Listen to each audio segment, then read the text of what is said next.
Okay, 3, 5, 8, 7. You'll see yourself. Okay, I'm here. Presenting live from the Fantasy Garage, it's the one, the only, Dustino!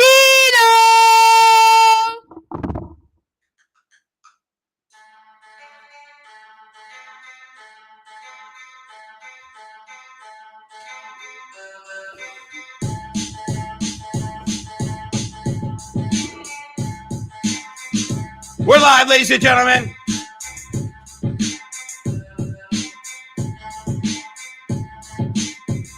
Stop, pop, sports networks. We got all you want. Stop shop.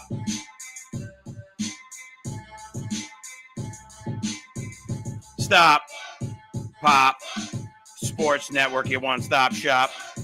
Oh, no. Our whole team is just stone cold. Ladies and gentlemen, welcome to the weekend update. We are ready to get you ready for the NFL football. We had a surprise guest there, Jackson Dart, coming out to see us and get us started. Are you kidding me? New York Football Giants. Are you kidding me, ladies and gentlemen? That was an unbelievable performance. Of course, the 1 week that I don't take them. If that's what it takes to get the Giants to win every week, that's what it'll be. I will not take them. I will stay away. I won't bet them ever again. Just keep winning ball games and looking phenomenal. We're going to talk more on that game. But welcome into the live stream. We hope everybody's having a great weekend out there. And we're here. We're here to have some fun. It's Friday night. Thank you so much coming on. And we're going to talk some ball, right? We're going to talk fantasy. We're going to talk all the games. We're going to break them all down for Sunday. We're going to talk some gambling. You know what? I see a lot of shows out there that are really fantasy driven or they're sports betting driven. They're correlated, right? If we believe some of these fantasy players are going to have these monster weeks and do all these great things, then guess what? That team's probably going to put up points. That team's probably going to score and have a chance to cover spread. So we're going to put it all together on this beautiful weekend. Oh my goodness, Friday night. Nighttime is the right time. You ain't got no job. You ain't got nothing to do. No, sorry. That's the movie Friday. You guys all probably have jobs. Whether you're watching live tonight, if you are live, please like and subscribe, man. We are at 900. I believe we just got to 900. A huge, huge monumental thing for us. We're trying to get to 1K. Come on, help us out. Share this with your friends. Like, subscribe. We're just talking ball, man. Regular guys talking ball. We think we have some inside info. We think we have some great knowledge. And we think we're going to have a lot of fun doing it. That's the most important thing. You know, anybody can spit out stats. We're going to try to do it fun, interactive. We want to see you in the chat. Hey, thank you very much, Zandy Basquet.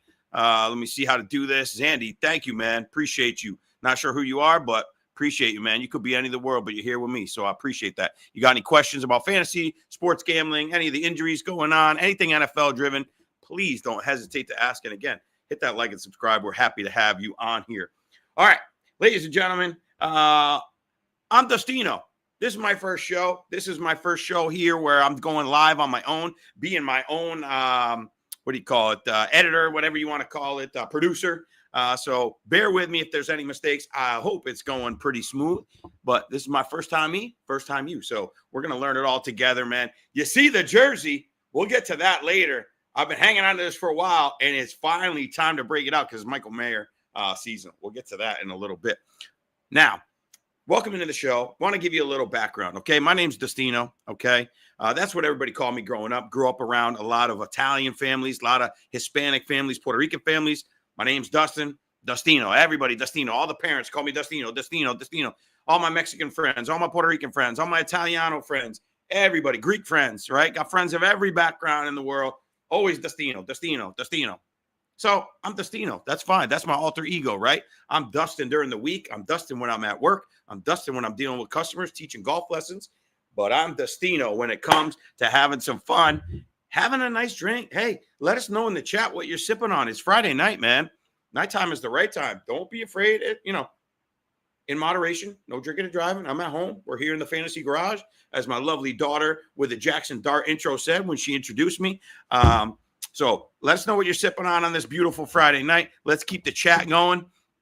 Love to have everybody ask questions, fantasy questions, sports gambling questions. But anyhow, back to my story. I'm a PGA golf professional by day, but always had a passion for sports.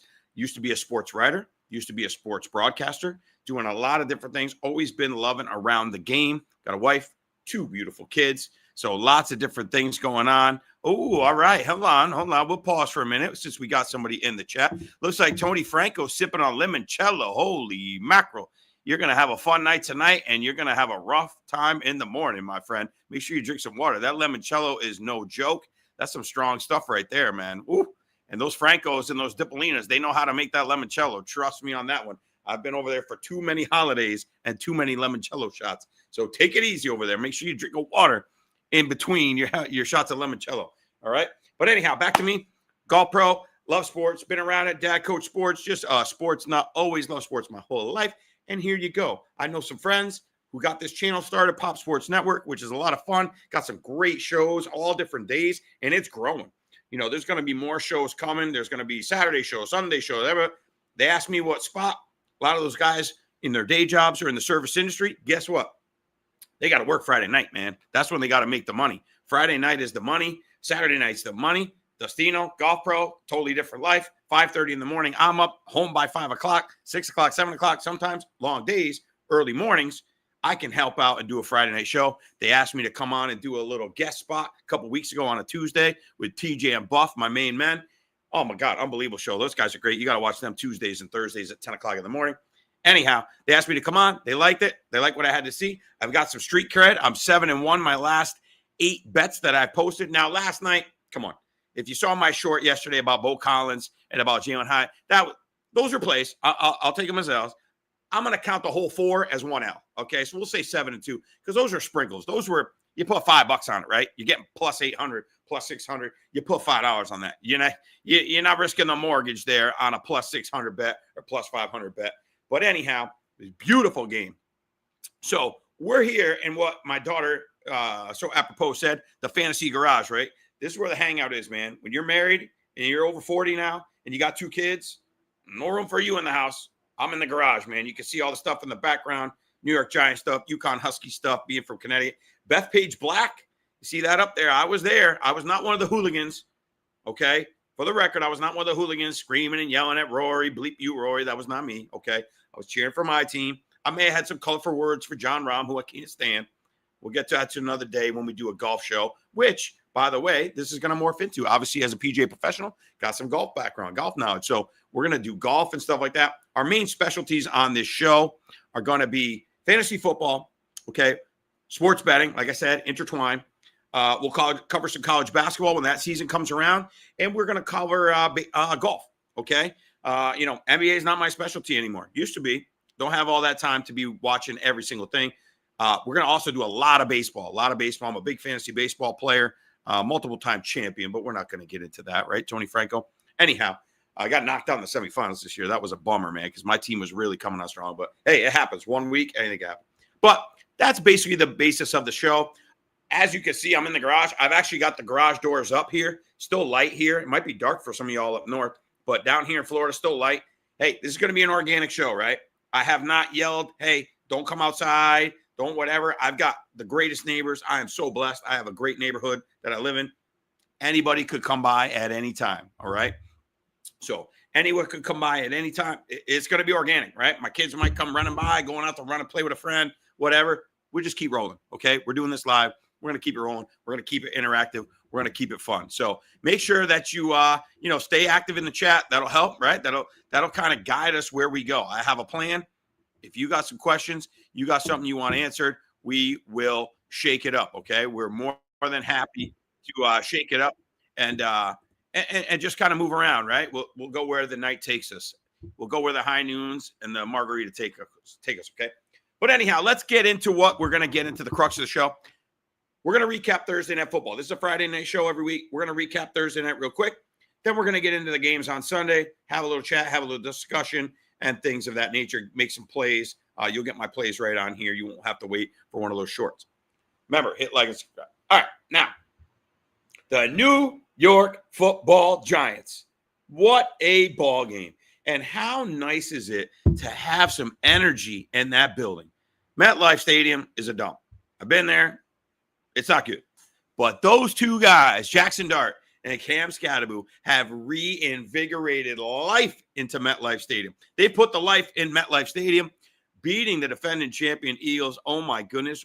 This is what it feels like to have hope. It's been a long time.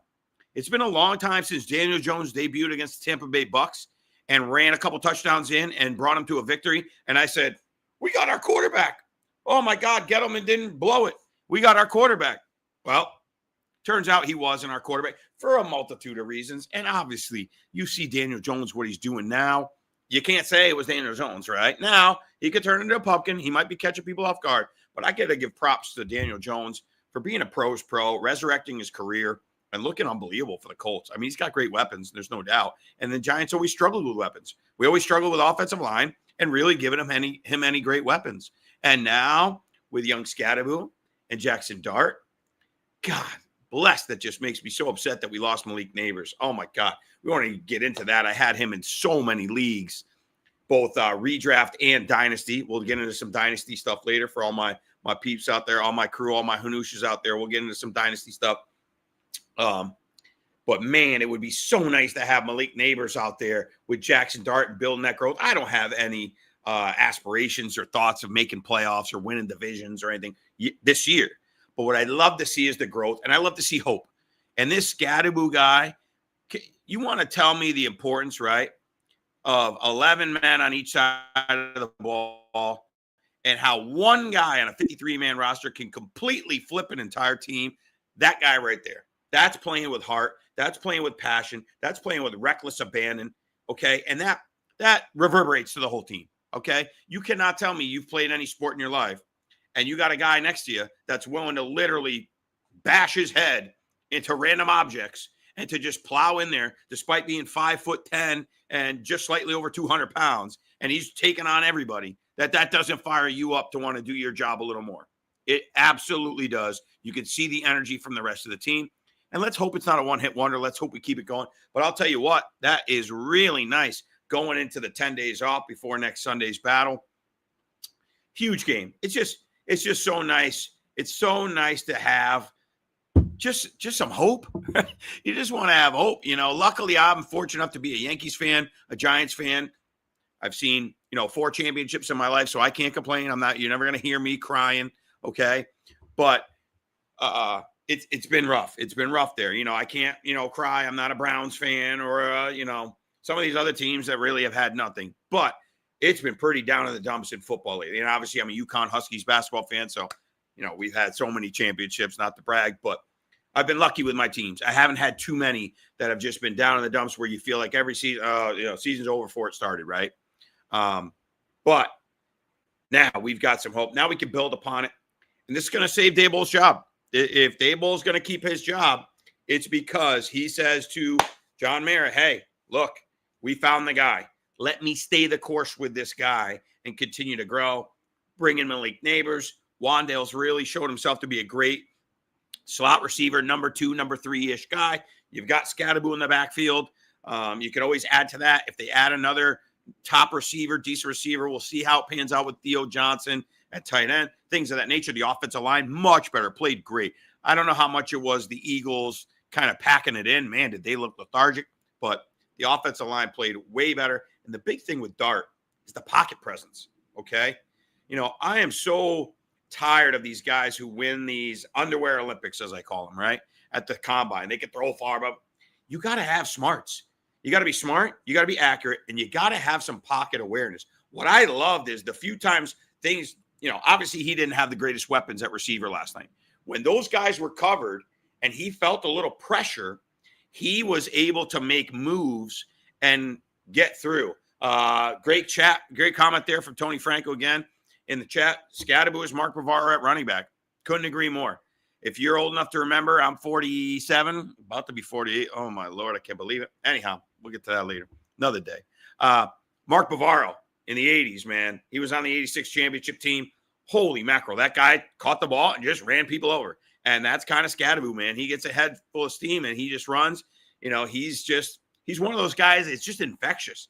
If he's on your team, if he's not on your team, you hate him. I'm sure, if he's on your team, you're going to put your heart into it. You see this guy doing that with his heart. And how can you not put your neck on the line as far as that goes too.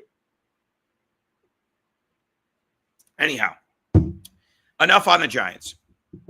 So one of the reasons I wanted to do the Friday night show is we get a lot of injury information, right?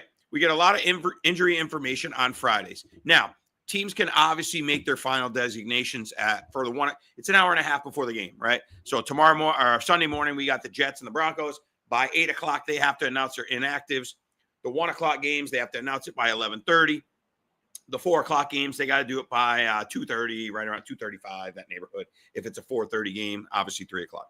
So they can make some things, but a lot of stuff, they give their final designations before the weekend on Fridays. So we got a lot of information, a lot to sift through. We're going to go through all the ball games. We're going to get you ready and prepared for all the games. Like I said, keep the chats coming. We got a bunch of people listening in. So that's great. We got I think it's over 80 or 90 people listen across all our different channels and our different ways of listening. Instagram, which is new to me, Twitter, YouTube, Facebook, all those kind of things. So that's pretty neat. We got 200 in the building. Wow, we got 200 people in the building. Make sure you like, follow, and subscribe. Get some chats going, man. We want to see some chats, and we got almost 900 subscribers. I think we're at 899. Come on, let's get to 1,000. Let's get to 1K, baby. And then we'll keep on bringing some more stuff out. So once again, thank you. Okay, let's get into the ball games. All right, and as we go through the games, we'll give you some thoughts. Right, we'll give you what we think about the game. Remember, if you got fantasy questions, please start and stick questions. Injury updates. You want to know what I think. You want to know if you should start this guy over that guy. You want to know if you should make this trade or that trade. Please feel free to put those in the chat. We'd love to have you. And again, we'll keep growing this and having interesting conversations together. So got my notes here. Obviously, with all the ball games, we've got starting in London. Okay, Sunday morning, 9:30 in the morning. We've got Denver against the New York Jets. Obviously, no home field really for anybody. We've got the Broncos -7, and we've got over under 43.5. All right, not a bad little thing. Tough to take the Jets, right? Usually when I see a dog of 7 or more, that's the way I lean. I've always leaned against the grain, which has done me well many times. Sometimes it doesn't, but a lot of times it's done me well in my career, right? Going against the grain, and a lot of times it's good, right? When public's on a team very heavily, then what happens? The number gets inflated, right? So a lot of times good to go against it. But I can't in my right mind really do anything crazy here. Denver's the much better team. If you recall, I went 4-1 last week, Giants being my only loss with all the turnovers. But I had Denver. And the reason I had Denver is the power ratings that I follow and subscribe to and look at have them as, a top 4 team in the NFL. They have them highly rated on defense. The defense is unbelievable. Obviously, Patrick Surtain at corner shuts down everybody. So they're just a really good team. Obviously, well coached with Sean Payton. So that's basically a really good team, right? And they were getting 4, and they showed it in the second half. Obviously, it didn't look good at halftime, down 17-3 to the Eagles. The Jets, man, I was expecting a little more. I thought Aaron Glenn was going to bring in some toughness. I didn't think their pass attack would be off the charts with Justin Fields, obviously, at the helm. But I thought they were going to run the heck out of the ball. I really did. I thought they were going to run the ball, be a kind of a ground and pound team, almost a little old school Rex Ryan, with Mark Sanchez and that crew, Curtis Martin, that ground and pounded. I thought that's what we were looking at with the Jets this year. And it just hasn't happened. Breece Hall looks good, but, and I can't pretend that I watch every Jets game from start to finish. I'm not going to pretend that I do. I've seen a few. I've seen highlights. I've seen bits and pieces of the games. But his numbers are good. He looks explosive. Looks like he's back from all these, from the knee injury and all that stuff.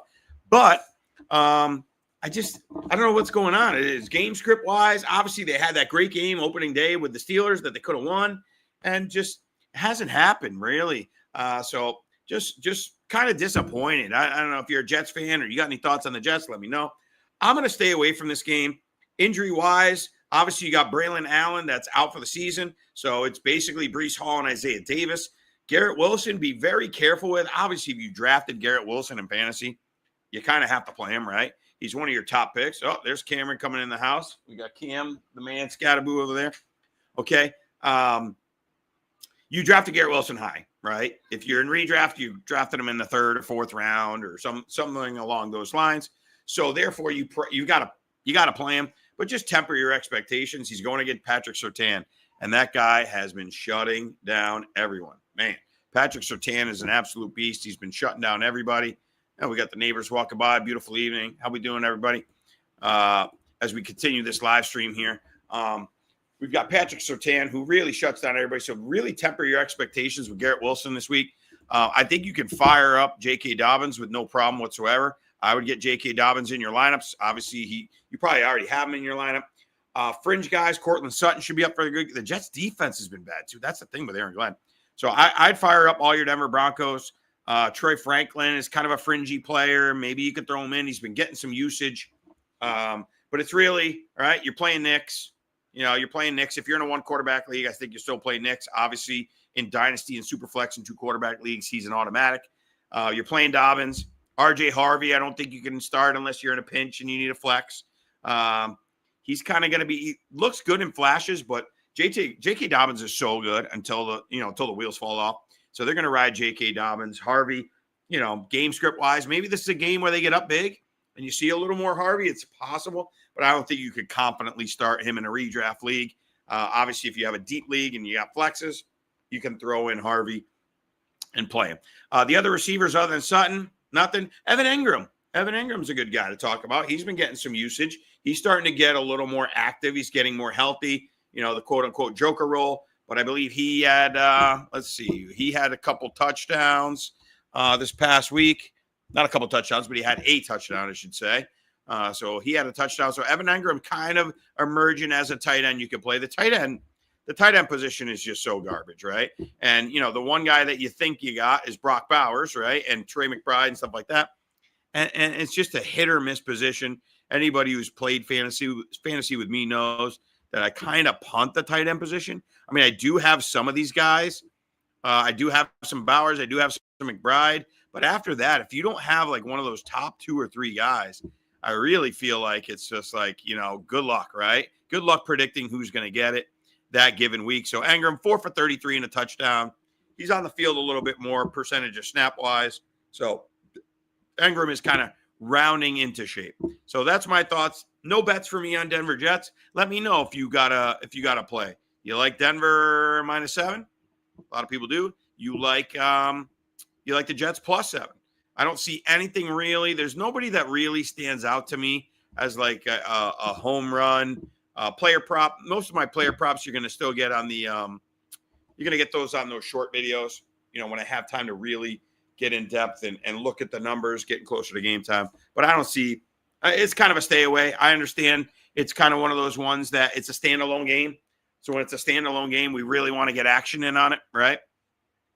You're up, you make a breakfast. It's 9 o'clock in the morning, 9:30 in the morning.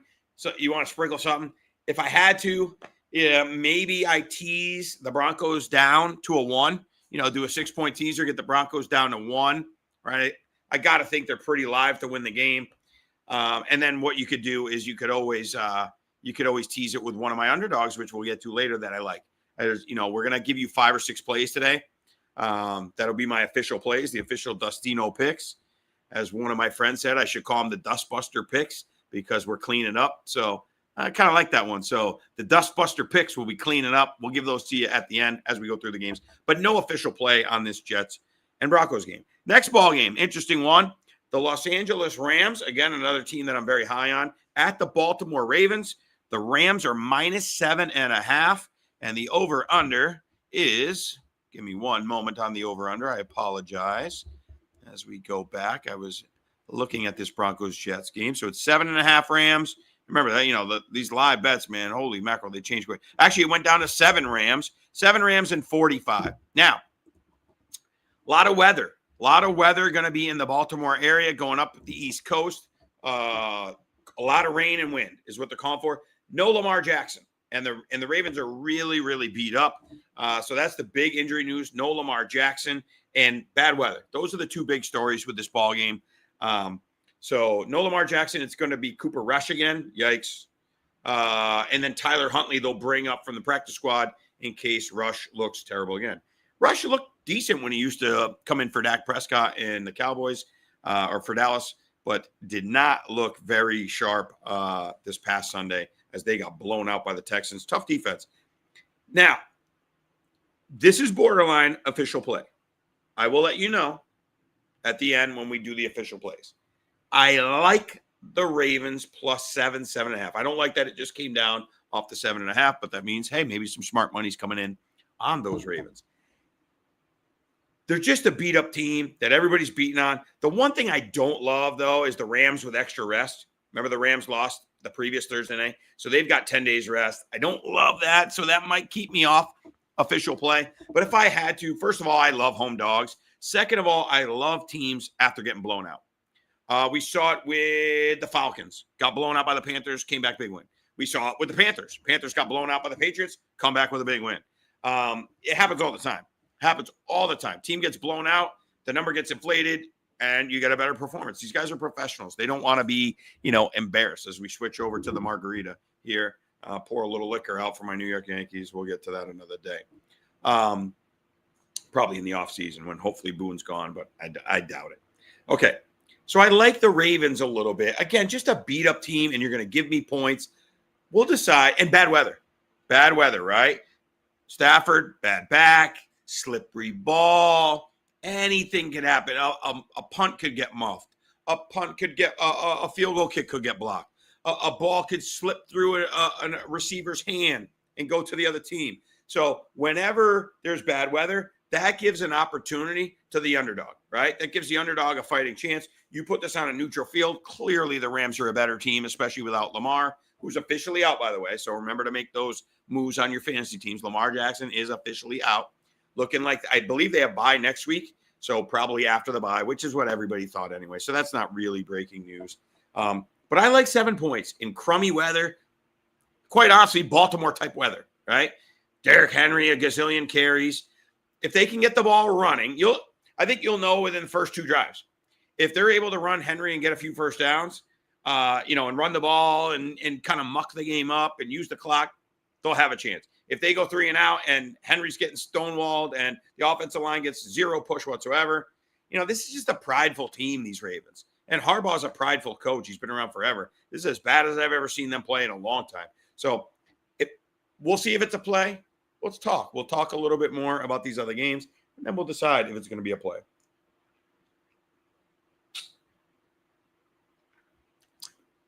Got to come up for air every so often. As you know, I talk fast. I apologize. I get fired up. What are you going to do? All right. Our next ball game, the Rico Dowdle Revenge Ball Game. Oh, by the way, Baltimore Rams, stay away from props. Stay away from props. Too wet, too rainy, too windy. Stay away. Stay away. Stay away. Maybe a bunch of unders. Maybe you just go under across the board if you're doing anything. These are not official. But something to think about, right? If you like the sprinkle action. Nobody likes betting unders. It's not fun to root for. Oh, good. No, you got stuff. We did have a nice one, Travis Etienne, on Monday night against the Chiefs, but nobody likes to bet under. So, but that's what I would do. I mean, it's going to be nasty weather. If that's a game that you're just hell bent on putting in a play, take a bunch of unders. Stafford under, Puka under. This could be gross, nasty, cold, windy, rainy. Yeah, unders. All right. Back to the Rico Dowdle Bowl. All right. Rico Dowdle, former Dallas Cowboy. This is the Cowboys at Carolina. Carolina coming off a big win. Really big come from behind win against the Dolphins. Obviously, Cowboys coming off a big win. Let's see who those Cowboys beat. Goodness gracious. Come on, Dustino. Oh, yeah, beat the Jets. Is that really a big win? It is a big win for them. For obviously all my bets that, I got a lot of guys that I have a bet with. A bunch of my guys in fantasy, they know I'm Giants. They love giving me a hard time. And a bunch of those guys, I took that the Giants would not finish last. So we just got to not finish last in the division. So that win was huge. The Giant loss to the Cowboys is killing me. Oh, my God. That one hurts really bad because I'd be looking sharp with that. So anyhow, the Rico Dowdle Bowl. Okay. Rico Dowdle came in last year and played running back. Okay. and he was their starter and played phenomenal. Well, guess what the Cowboys did? They didn't want to pay him jack squat, and they let him walk. And where's he end up in? Carolina. Chuba Hubbard is out. Okay? So remember that. If you got Chuba Hubbard, you probably already have him out because he was out last week. So he's probably out of your lineups. But if you haven't already, Chuba Hubbard is out. So Chuba Hubbard, take him out of your lineups. Chuba Hubbard out. Rico Dowdle absolutely went berserk last week. He looked phenomenal. Obviously, the Dolphins are not really a physical team. So, it's, what you put into that, hey, that's up to you. But he looked unbelievable. 206 yards and a touchdown. The Cowboys defense is not great. Obviously, you saw what the Giants, even with Russell Wilson, the shell of himself, did. So they gave up 113 yards to Breece Hall on 14 carries, almost, 8 yards a carry, almost 10 yards a carry. I think Rico Dowdle goes berserk. This could be one of my plays. I sneakily kind of like the Panthers this week. Again, riding high Cowboys. This is one I'm going to wait closer to kickoff because let's be honest. Do you see any, Cowboys are a popular team. Let's put it that way, right? They're a popular team. So a popular team typically day of game gets a bunch of money tossed in on them. So we might get a hook. We might get 3.5. We might get the Panthers plus 3.5. So let's kind of hang on that one. That's very close to being a Dustino official play. Some injury news. Miles Sanders, season-ending surgery announced today. So Miles Sanders is going to be out for the season. Okay, why is that news? He's the backup to Javonte Williams, who hasn't always been 100% healthy. Rookie Jadon Blue out of Texas. Not a guy I was super high on. He's more of a satellite back, but he's a pass catcher. So he's very fast, ran out like a 4.3 or something like that. He's very fast running back. Could get some action sprinkled in on third downs and things of that nature. So keep an eye on him. Or, when you've got a running back and you're the backup, you're only one hit away, one injury away, one concussion, one twisted ankle away. So if you're in some of those deep leagues and you have Javonte Williams, maybe it's in Javonte Williams. I mean, has there been a more value pick in fantasy this year? I mean, people are giving away. I saw him, some of you play Dynasty, some of you don't play Dynasty football, but I saw him getting traded for third-round picks. And a third-round pick in Dynasty is like guys that get drafted in the 5th or 6th round of the NFL draft, the new rookies. So, I mean, kind of nothing people, right? Sort of like a Jadon Blue, type of guy going in the third round of rookie picks. And they were getting Javonte because people just thought he was done, right? He didn't look good in Denver. But sometimes you never know how people react to these knee injuries, which his was a really bad one. A couple more years removed from it. He looks phenomenal. He's a great play in fantasy. Javonte Williams, Javonte Williams is a great play because Carolina's run defense is okay. They stuffed Devon Achane in them, but they're not known for having this unbelievable defense. Obviously, you're going to fire up George Pickens. You're going to fire up Jake Ferguson, who's just getting an absurd amount of targets with CeeDee Lamb being out. Jake Ferguson, probably the best drafted tight end. I mean, he is absolutely crushing it. Could look it up on here, what he's doing as far as leading the league. He is absolutely killing it. Let's see, tight ends. Here we go. Why is it not showing me the leaders here? Anyhow, he is absolutely killing. Oh, because I'm on free agents. We don't want free agents. We want everybody season-wise. Projection, season, tight ends. Yeah, he is killing it. Number one fantasy tight end by a wide margin is Jake Ferguson. Dallas Goedert obviously up there after last night, and then Tyler Warren, the rookie. But you're firing up Jake Ferguson.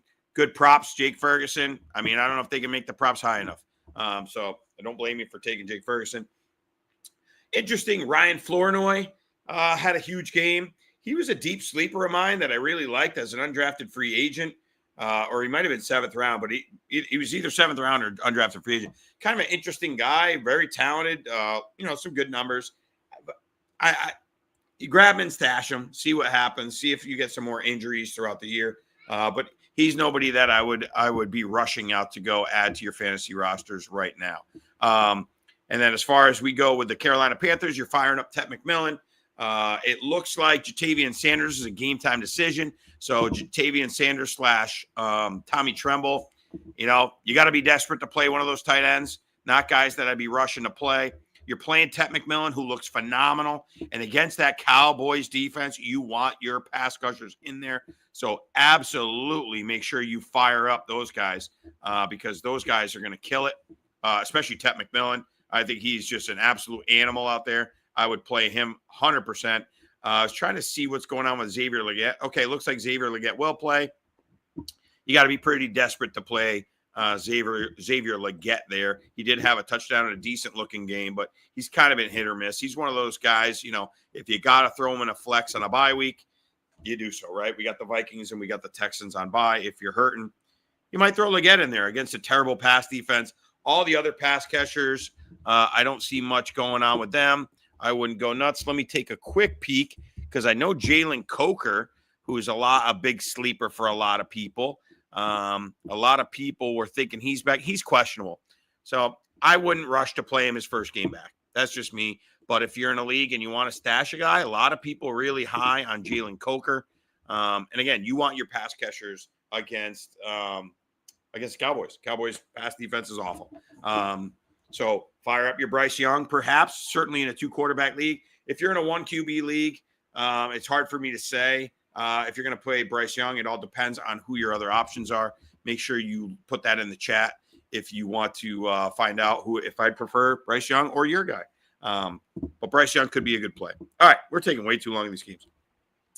Arizona at Indianapolis. Indianapolis is -7.5. Let's see. Oh, we got Cam the Man in the house. My buddy Cam Scattaboo peeking in on us. That's all right. It's down to 7. So it was 7.5 down to 7. Over under 47.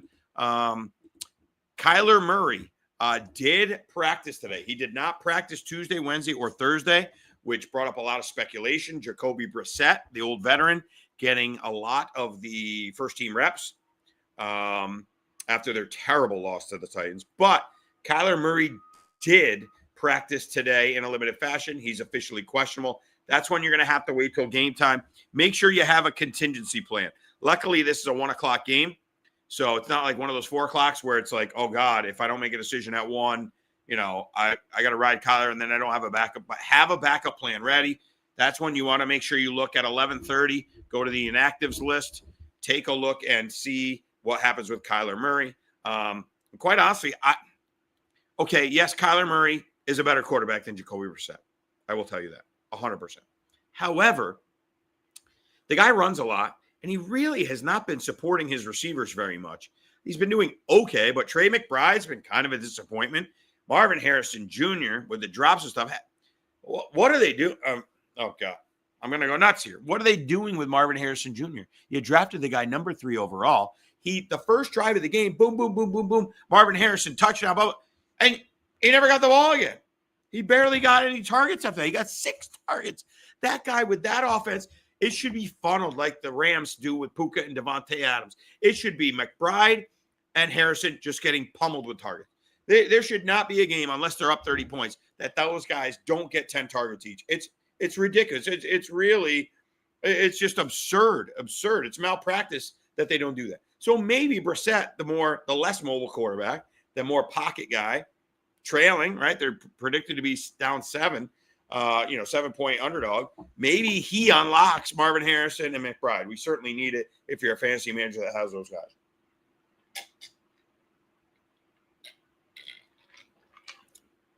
As we take a little sip here, getting a little parched. A beautiful night, man. It's Friday night. Have some fun. What the heck? All right. Now, backfield. Michael Carter will be the starter again for Arizona. Luckily, you kind of read the tea leaves last week.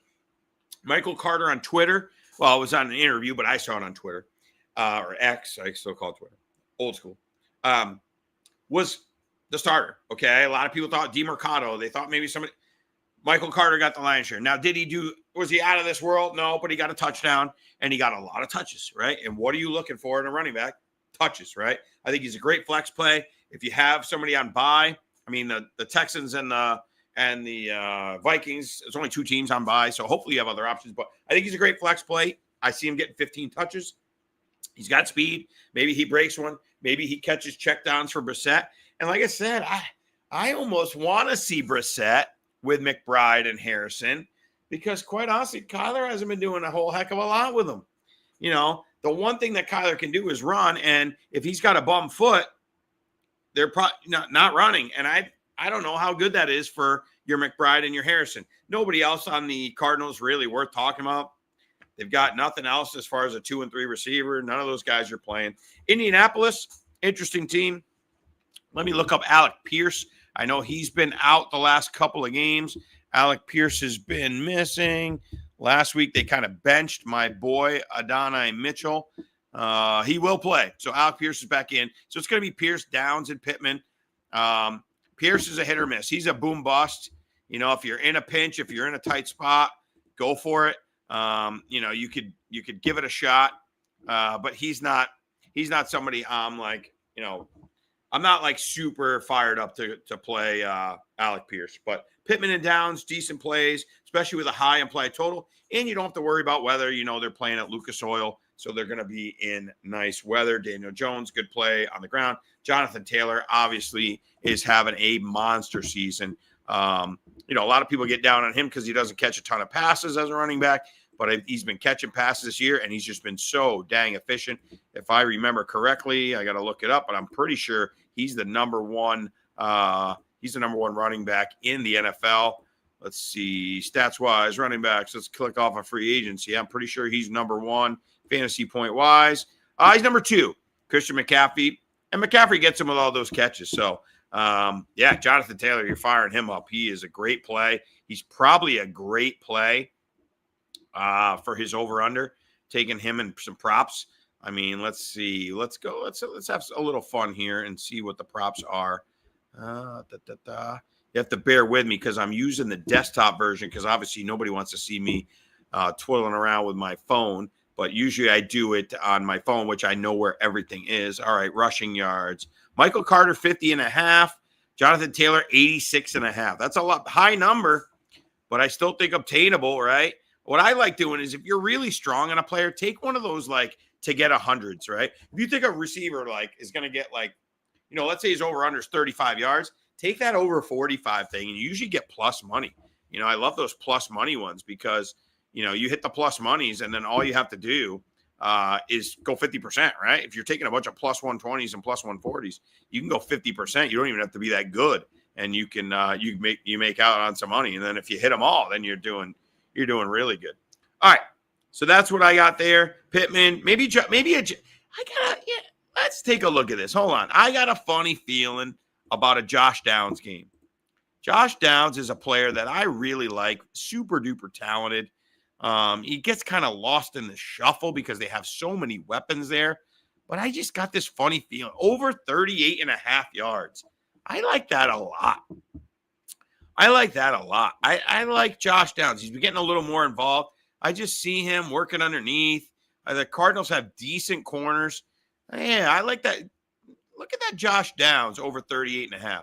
Unfortunately, on here, I can't figure out how to get to the, let's see, alternate receiving yards. Is that it? Yeah, I can't really, the desktop version. This is my first time honestly using the Hard Rock Bet desktop version. I've never used it. I'm always on the whatever. So, you know what? Bear with me. Screw it. We're going to go to the phone. I want to see what he is like 50 yards or more. I think that might be an official play. You'll see it in the short, but I think that could be an official play there. I got a funny, you get those little, you get that a lot of times with the Niners. Was it an Ayuk game or a Debo game or a Kittle game? I just got this funny feeling that this is a Josh Downs game. Let's see here. I just saw Josh Downs get traded in a league for, I forget what it was, but pretty good value. It's just he's going to be inconsistent because he's a slot guy. All right, over under 38.5. If we take him to get 50 yards, he's plus 160. I'm on it, man. Let's do it. I'll do it right here live with us. We're going Josh Downs, 50 yards or more. All right, it's only 12 more than they're predicting. I like it. I think it's a Josh Downs game. Remember, play responsibly. Only do what you can have fun with. All right, Josh Downs official play. All right, let's move on because otherwise we're going to be out here for 2 hours, which I don't mind, right? Hey, it's Friday night, man. Nighttime's the right time. Remember, like and subscribe. Get us in the chat, please. And thank you. We got a bunch of eyeballs on us. So thank you very much for watching. If you're new, hey, like and subscribe. Please get involved in the chat. Ask me questions. You think Josh Downs is going to do it? You think Pittman? You like Pittman? Hey, cool. All right, next game, Seattle at Jacksonville. Jacksonville off that big win. Seattle off a tough loss. Jacksonville is -1 at home. Let me make sure that is still accurate because, again, I wrote these down earlier today. Let's take a look. It's just so much easier on that. My goodness. That's one thing. They do have a very good app. I will give them credit for that. Oh, Jacksonville's now +1. So flip 2 points. So a lot of money coming in on Seattle. I got real no play in this game. I think it's an evenly matched game. I think on a neutral, I might take Seattle. But Jacksonville's got some weird moxie going, man. They got some weird stuff with Liam Cohen. Funny story, Liam Cohen's dad I think he might have just left. He's a member at my club here down in Florida. So I got a lot of insight into some things. Although it hasn't really come to fruition because he told me that his son was playing. Hey, how we doing, guys? We got the neighbors pulling in. Told you we got the garage open, so the neighbors are pulling in, coming back from a soccer practice or something. They're always doing something over there. But anywho, Liam Cohen, that he wanted to go somewhere stable. He wanted to work with Trevor Lawrence, and they're looking good. They got a little mojo, 4-1. I'm staying away from that game. Obviously, Trevor Lawrence. If you're in a 1 QB league, he's kind of on that fringe. I'd have him, probably ranked 10th, 11th through 14th. You could play him home, which obviously you like to play your guys at home whenever in doubt. You're playing Travis Etienne, who's been getting the lion's share of carries. You're playing your Brian Thomas Jr. You drafted him high. You got to play him. They keep saying every week they're going to give Travis Hunter some more action. It remains to be seen. We shall see what they end up doing with Travis Hunter. I'd love to see the guy get some more run. Some people that I really follow and respect in the fantasy community and things like that. They said he's one of the top 5 receivers that they've charted in the last 10 years as far as just a pure receiver. But is he trying to do too much? Have they schemed up things for him? It's just kind of been a mess. I think it's going to grow. I think he's a good buy low if you're trading. You can, if you're in a redraft league, you might even be on your waivers for crying out loud. But for all of us that play Dynasty, a majority of us that play Dynasty fantasy football, in which you have the players for their entire careers, if you so choose, I think he's a good buy low. You can get him certainly cheaper than he was drafted. Okay, so certainly cheaper he was drafted. And that actually brings me to a point. Let's get into Dynasty fantasy football a little bit because obviously we've got people that play redraft. And if you know redraft, that's just your season-long leagues that you've been in forever, most likely. End of the year, season's over, next season comes, and you draft your team all over again. Dynasty, you keep the players. You keep the players forever. Your roster is your roster, and it keeps going forward every year. And what you do is you draft the incoming rookies. So let's say you finish last, you're going to have the number 1 pick in the next rookie draft. So if you come in last place this year, you would have the number 1 pick in the rookie draft for the 2026 rookies. So you'd have your pick of Lenora Sellers. I don't follow college football. I'll get into it more, when the combine and stuff comes. You would have your pick of those guys. Now, you can trade those picks. So those picks get moved around, and they're usually 3 years out. So if we're playing year 2025, this is the 2025 season, the 26, you'd have a first, second, third, fourth. 27, you'd have a first, second, third, fourth. And 28. And those picks get traded. So quite often, a lot of times people don't have their own picks. But if you're a bad team and you're tanking, just like you would in the real NFL, you want draft picks, right? To try to bolster your team for the next year. So that's how that goes. So I think you could get in, and I think you could go and get Travis Hunter kind of cheap right now because people are a little sour. He's not getting a lot of targets, not getting a lot of usage, but I do see a bright future for him if Liam Cohen and them could get it figured out.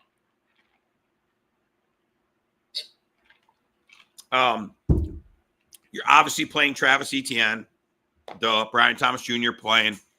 Brenton Strange, let's see what's going on with Brenton Strange. Is he playing? He left the game. I think he is out because I saw some people picking up Hunter Long as a big-time long shot. Brenton Strange. Oh, he's on IR. Just got announced he's going to IR. So forget your Brenton Strange. I saw some people picking up Hunter Long. I mean, that's a real long shot. Good luck with that. Hey, have some fun. Better you than me. But you never know. Maybe you hit something. But, hey, maybe that's what Travis Hunter needs, right? more consolidated targets. Let's stop throwing the ball to Diami Brown. That ain't happening with Diami Brown, dude. That guy drops everything. Okay, he's a deep threat, drops everything. Let's consolidate. Can we run ETN? Can we just hit Hunter and Thomas? Let's start peppering them with targets. We love these consolidated things. Anyhow, on to the Seattle Seahawks. Obviously, Darnold toe for toe, blow for blow with Baker. Made the one mistake last week and lost to the Bucs. Now they got to travel all the way to the East Coast. Again, not a game I'm in love with. I think it's just too close to call. You got a different idea, you let me know. Seattle, obviously you're playing Jackson Smith and Jigba.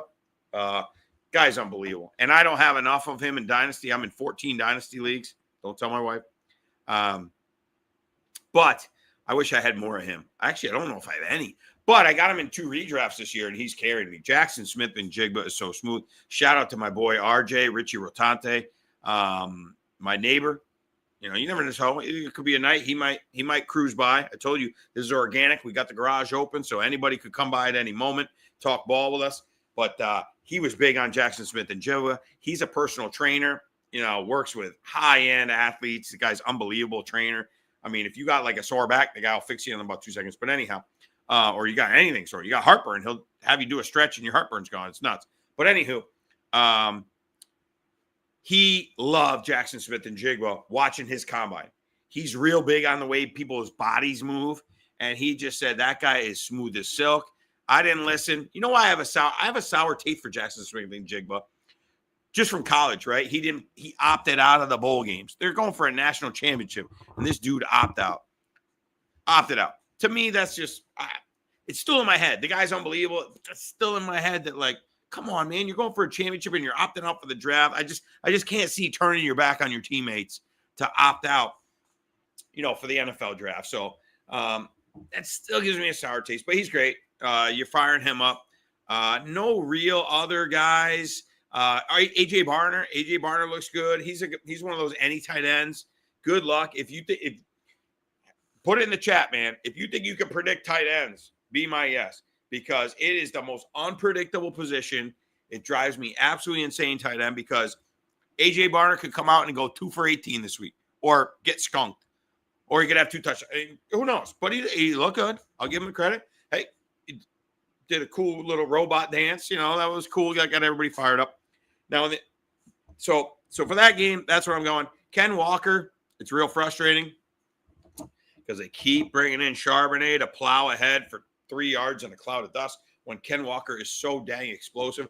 I think, unfortunately, you're just stuck with it. I just think they don't want to work the crap out of him. They don't want to give him 20 carries and stuff because they just don't want to get him hurt. They don't want to get him beat up. They don't want to get him hurt. They want to take it easy on him. So you're just going to have to deal with it. You're going to have to hope he hits a couple of home runs, which he can obviously do. Unfortunately, you're stuck. I love Ken Walker. I love the talent. But unfortunately, you're kind of stuck with what Seattle decides to do with him, right? And he doesn't catch a ton of passes. He's not catching a lot of checkdowns, unfortunately, from Sam Darnold. Sam Darnold, 2 QB league, you play him, 1 QB. You know, he's kind of a guy. He's there if you need it. He's there if you have a bye week, things of that nature. That's when you put him in. But, you know, he's okay. He's okay. Darnold. I'm not a Darnold guy. You'll find that out. I am not a big Darnold guy. So there's that.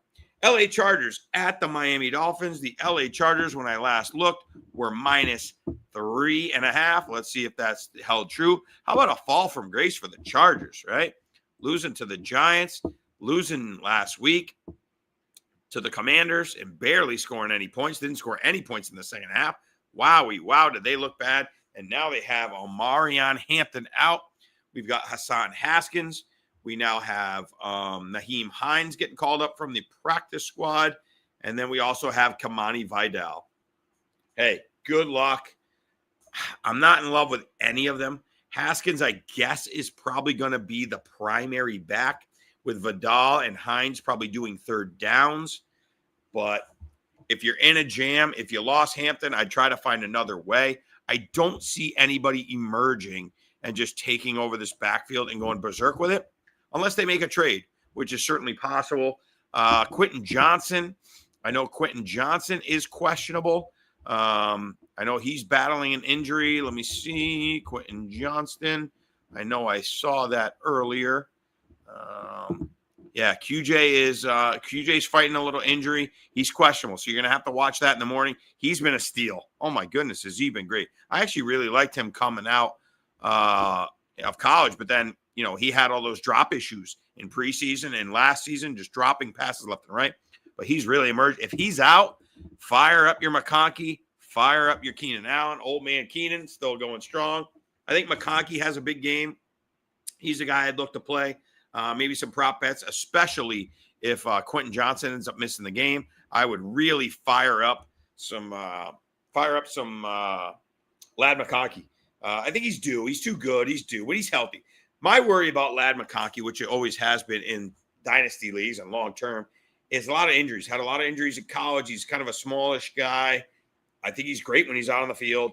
I don't think he's ever going to be a true number one. So I thought he was a big sell in dynasty. So I thought, cash in on that rookie season, and that's been true. Now, you can't cash in if you don't have any. I don't have any of him because I was drafting other guys his rookie year when he came out. I was drafting more the Keon Colemans and other players like that. So took an L last year, right? Because McConkey looked good, but this year, not so much. But I think he bounces back, and if Quentin Johnson's out, he's out. Those running backs, not sure what to do there. Tight ends with the Chargers, good luck. Have fun. No, thank you. Your guess is as good as mine. Now the Dolphins. You flip over to them. Obviously, you got to play Devon A-Chain. Obviously, you're playing Jalen Waddle. Is it me, or every time Jalen Waddle catches the ball, though, you're like, okay. Yeah.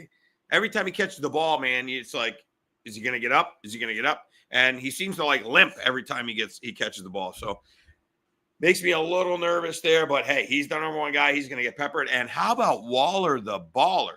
I think was Waller 87. This is a Michael Mayer jersey. Don't get that twisted. This is a Michael Mayer jersey. But I think we got more people in the building. We got somebody rolling in here. I told you the neighborhood. Anybody could come by. I got my main man. Richie Rotante is in the house. I don't know if they can see you. Richie. Yeah, you're gonna have to get that. You're gonna have to grab a chair, man. Grab a chair. Come on over. Look at this. We got special guests. I was just talking about my man RJ Richie Rotante that lives in the neighborhood down the street. The guy comes roaming by. He's doing his evening walk on a beautiful 70-degree night, and here he is. Hey, I was just talking about Waller and what a value. The Walrus. I just got him for a third rounder. Let's go. Hey, Chemo, thank you. Hey, thank you. What number was Waller when he was on the Raiders? Was he 87? Oh man, I should know this. I don't know. I started talking about Waller, and then I said, son of a gun, I'm wearing an 87. I might be wearing a Waller. I think he was 87. But anyhow, Darren Waller's been phenomenal. And listen, they got to throw the ball. It's going to be Waddle. It's going to be A-Chain. It's going to be Waller. Waller pull a hammy at any time. Or do a rap video. Yeah. Yeah. Let's hope he stays focused. He must have some bills to pay because that's why he came back to the NFL because he didn't want to play for the Giants. And he would have got peppered with targets for the Giants. Imagine him on the Giants with Dart. But anyhow, while RJ looks up what Waller's number was, that Dolphins and Chargers game, I got no play. Maybe the over. I don't know. The weather should be good in Miami. We're actually getting a nice cold front's going to be – wow, 43.5 Chargers-Dolphins. Maybe you sprinkle a little bit on the over-under. All right, we're going to move to the next game while he looks that up. We'll figure out what Waller's number was. I think it was 83. You know what? I think you're right. I think he was 83. 83. I think Waller was 83. So we got a guest in the house, RJ Richie Rotante.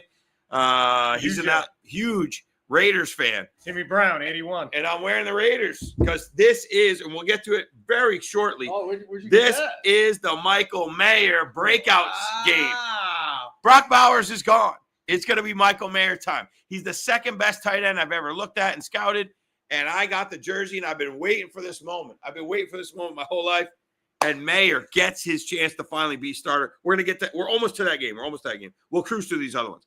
Cleveland at Pittsburgh, I'm on. Pittsburgh -6 just went up. Pittsburgh is -6. Caleb Johnson. Yikes. Yeah, scary hour. Yikes. Scary hour. Late first round dynasty pick. Yeah, he's the biggest bust in dynasty drafts. There's no doubt about it, right? Him and Travis Hunter right now, but I was talking before you showed up. I was talking a little bit about Travis Hunter, how I think he's a good buy. Oh, yeah.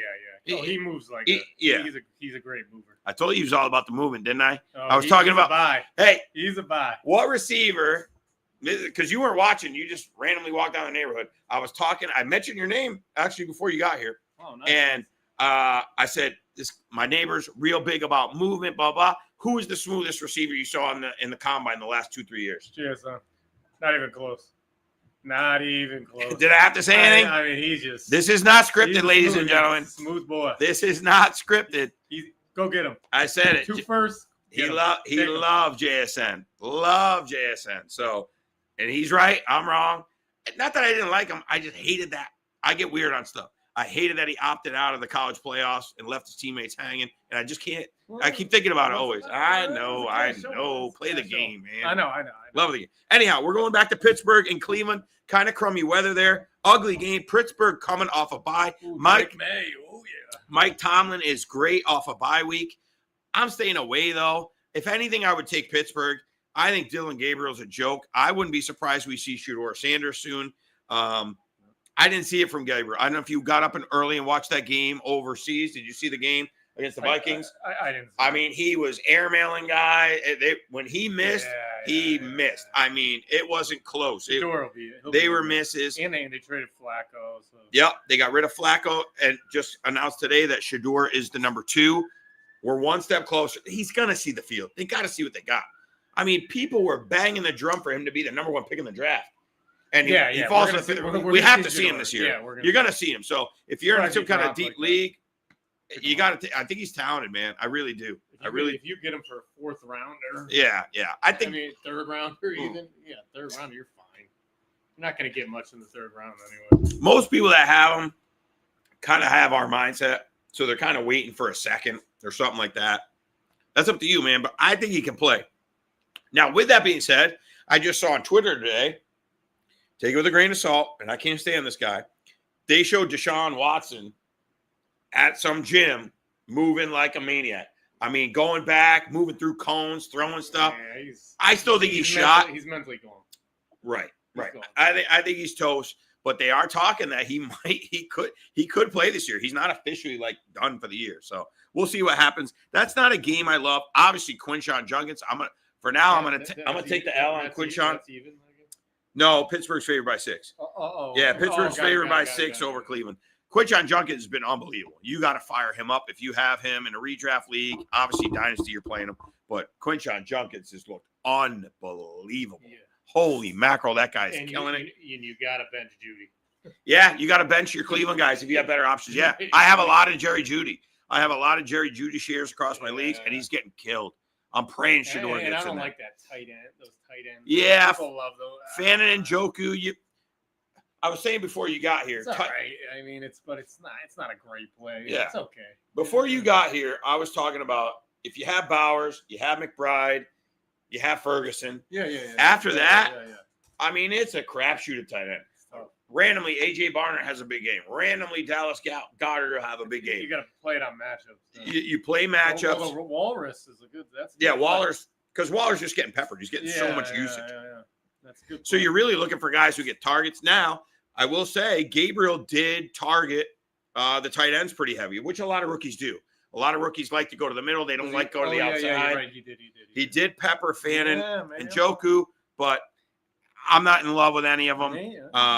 As far as Pittsburgh goes, Jaylen Warren will play. The bye week helped him get healthy. Healthy flex play. Yeah, great flex play. You're going to have Warren. You're going to have Gainwell. Gainwell had a great game. What do you think of Metcalf? I don't know. He's getting peppered. You like it? Yeah, I like Metcalf. I like Metcalf a lot. Figure it out. I don't know how long term I like Metcalf, but right now he's the only show in town. He's getting peppered with targets. Oh, he's getting a ton of targets. And right now, I don't know. He's got to be, let's take a quick peek here. He had a big game, but he only had 5 targets last game. Well, the thing is, he can break off those big ones. And as long as Rodgers is at quarterback, why the heck is this not popping up all of a sudden here? I was trying to look up. It's because I typed in a name. Let's get rid of that name. We're getting out of Brenton Strange, who's out for 5 weeks. I don't know if you heard that. Yeah, he just got knocked out. He is out right now, fantasy points wise.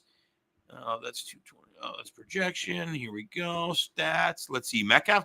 I think Metcalf's top 12 right now. 1, 2, 3, 4, 5, 6. He's a little further down. Yeah, he's not. I'm not happy. Oh, wow. Yeah, he's down. I'm telling you, he's not. Okay. I like Waddle over it. Wow, Metcalf is way down there. Is this right? Yeah, dude. Well, He had one good game. I mean, they're trying to build a connection right now. Okay, yeah, he's only got 15 catches in 4 games. Yeah. Well, they did have a bye, so that makes him look a little lower on the list. But look, you would think. I mean, I know they're building. He's got 3 They're trying touchdowns. to build a connection that's only going to last for a year anyway. I mean, I think if you have him on your team, you have to play him. Yeah, you have to play him.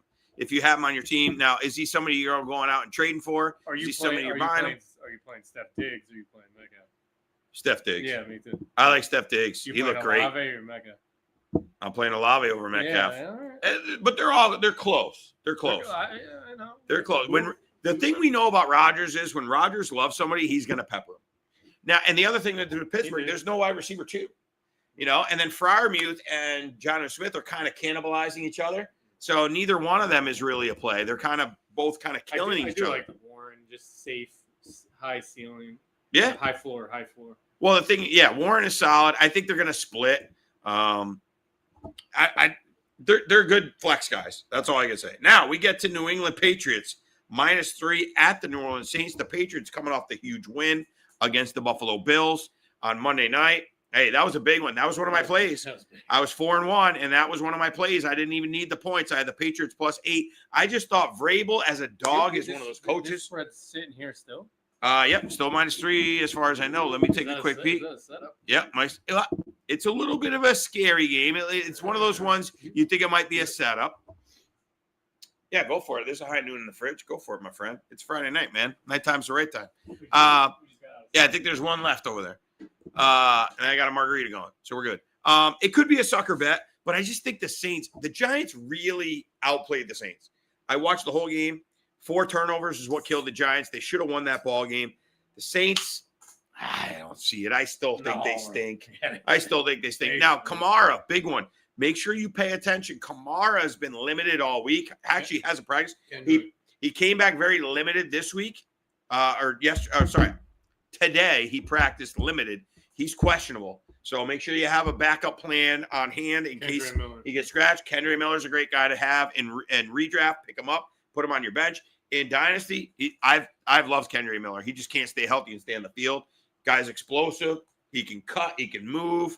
I just hate that team. Yeah, it's tough. They're a tough team. I think they're well coached, though. What is he? He's probably target-wise maybe leading. He's getting peppered, but how good are those targets, right? Terrible, yeah. But, I mean, right. He's on pace for and Rattler receptions. Rattler has looked okay. Yards. Yeah. He's catching a lot of short stuff. Yeah. Rattler's not really a deep ball guy. Carr used to throw deep balls. And then you got Shaheed. And Shaheed is just he's a boomer. I would stay away from Shaheed this week, right? Because you got your boom game last week. He reminds me a lot of Tyler Lockett. When Tyler Lockett early in his career. I don't even know if he's doing it. Early in his career, Tyler Lockett would have 4 or 5 games a year that he'd go 5 for 160 and 2 touchdowns. And then he'd have 2 for 13. So judging those games, good luck. Good luck picking which games. No way. Now, I will say, for the Patriots, Christian Gonzalez is questionable. Sounds like he's not going to play. So that definitely changes things. When Christian Gonzalez is a top 5 corner in the league. If you put him on Olave, I don't want to play Olave. We talked earlier about Garrett Wilson. Be careful. Patrick Surtain's going to be covering him. So good luck with that. And Surtain shuts down everybody. But, if you have Olave, you got to play him. Once they start moving. Yeah, and I think that Juwan Johnson's kind of turned into a pumpkin, the tight end. You can play him if you have to. But, again, tight ends. That's the thing. Juwan Johnson had those first few games. I see guys in my Dynasty League trading seconds for him, and it's like your theory comes through more and more. Unless you have Bowers or McBride or maybe Ferguson.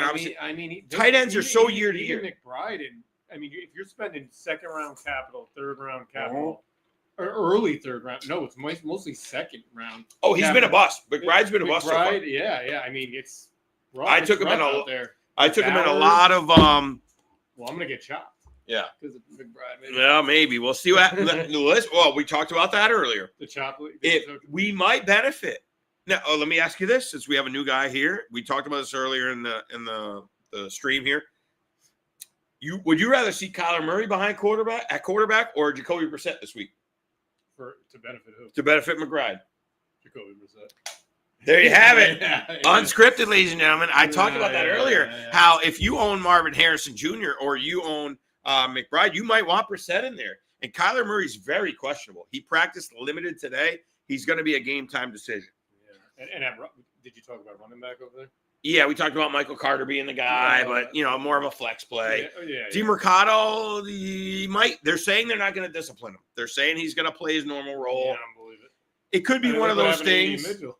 Yeah, A.D. Mitchell got benched. I know, kills me. I have A.D. Mitchell everywhere. Now, let me speak this to the universe.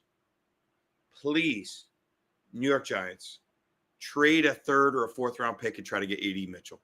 The guy is insanely talented. That'd be a good we need a number one. He's blocked. There's nowhere to go. He's in the doghouse over there because of that drop ball before he got in the end zone. That'd be a good one. Talk about a match made in heaven. That really would be good. And then when Neighbors comes back next year, those are your two guys, and Wandale out of the slot.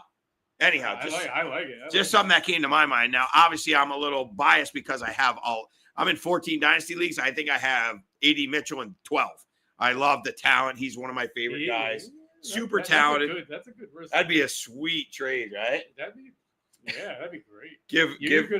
Give Dart at number one. You're good at doing that. You called Winston on the Giants. I did call Winston to the Giants, and then they went and got Russell Wilson, so it kind of ruined it. But A.D. Mitchell, come to the Giants. And it's Colt, different divisions. It's not like interdivision. Anyhow, let's get to your Las Vegas Raiders -4 at home against Tennessee. Tennessee off that crazy upset win. Let's first start with at home isn't really home. No, it's Las Vegas. Yeah. You're going to have the Tennessee Titan. Mm-hmm. All the Tennessee people are going to be going on vacation, going to Vegas. The whole damn stadium is going to be filled with baby blue in Vegas. It's not a home game. Yeah, I follow some guys on a podcast, great guys, a lot of sports gambling talk, and they're from Vegas. And they talk about that all the time, how it's a destination, right? Yeah. So you play in your home, the NFL releases their schedule. And if you're a fan of the Titans or you're a fan of the Saints or whatever team, and you look at the schedule, our team's playing at Las Vegas. Let's make a trip out of it, right? Yeah. And then, boom, you've got nobody there. To the Steelers fans there, it's all yellow. And to the Vegas fan, I guess I'm sure they have some great fans. Do not get me wrong. I'm not trying to talk bad about their fans. No. But it's an influx, right? And if somebody's going to pay you 3 times the ticket price that you paid, here you go. I mean, you're going to get some Raiders fans traveling everywhere, yeah. Right? The Raiders fans are maniacs, right? So, but most likely it's going to be 60-40 the visiting team or 50-50. Yep. I mean, it's bad. It's never a home game. No, what I'm saying.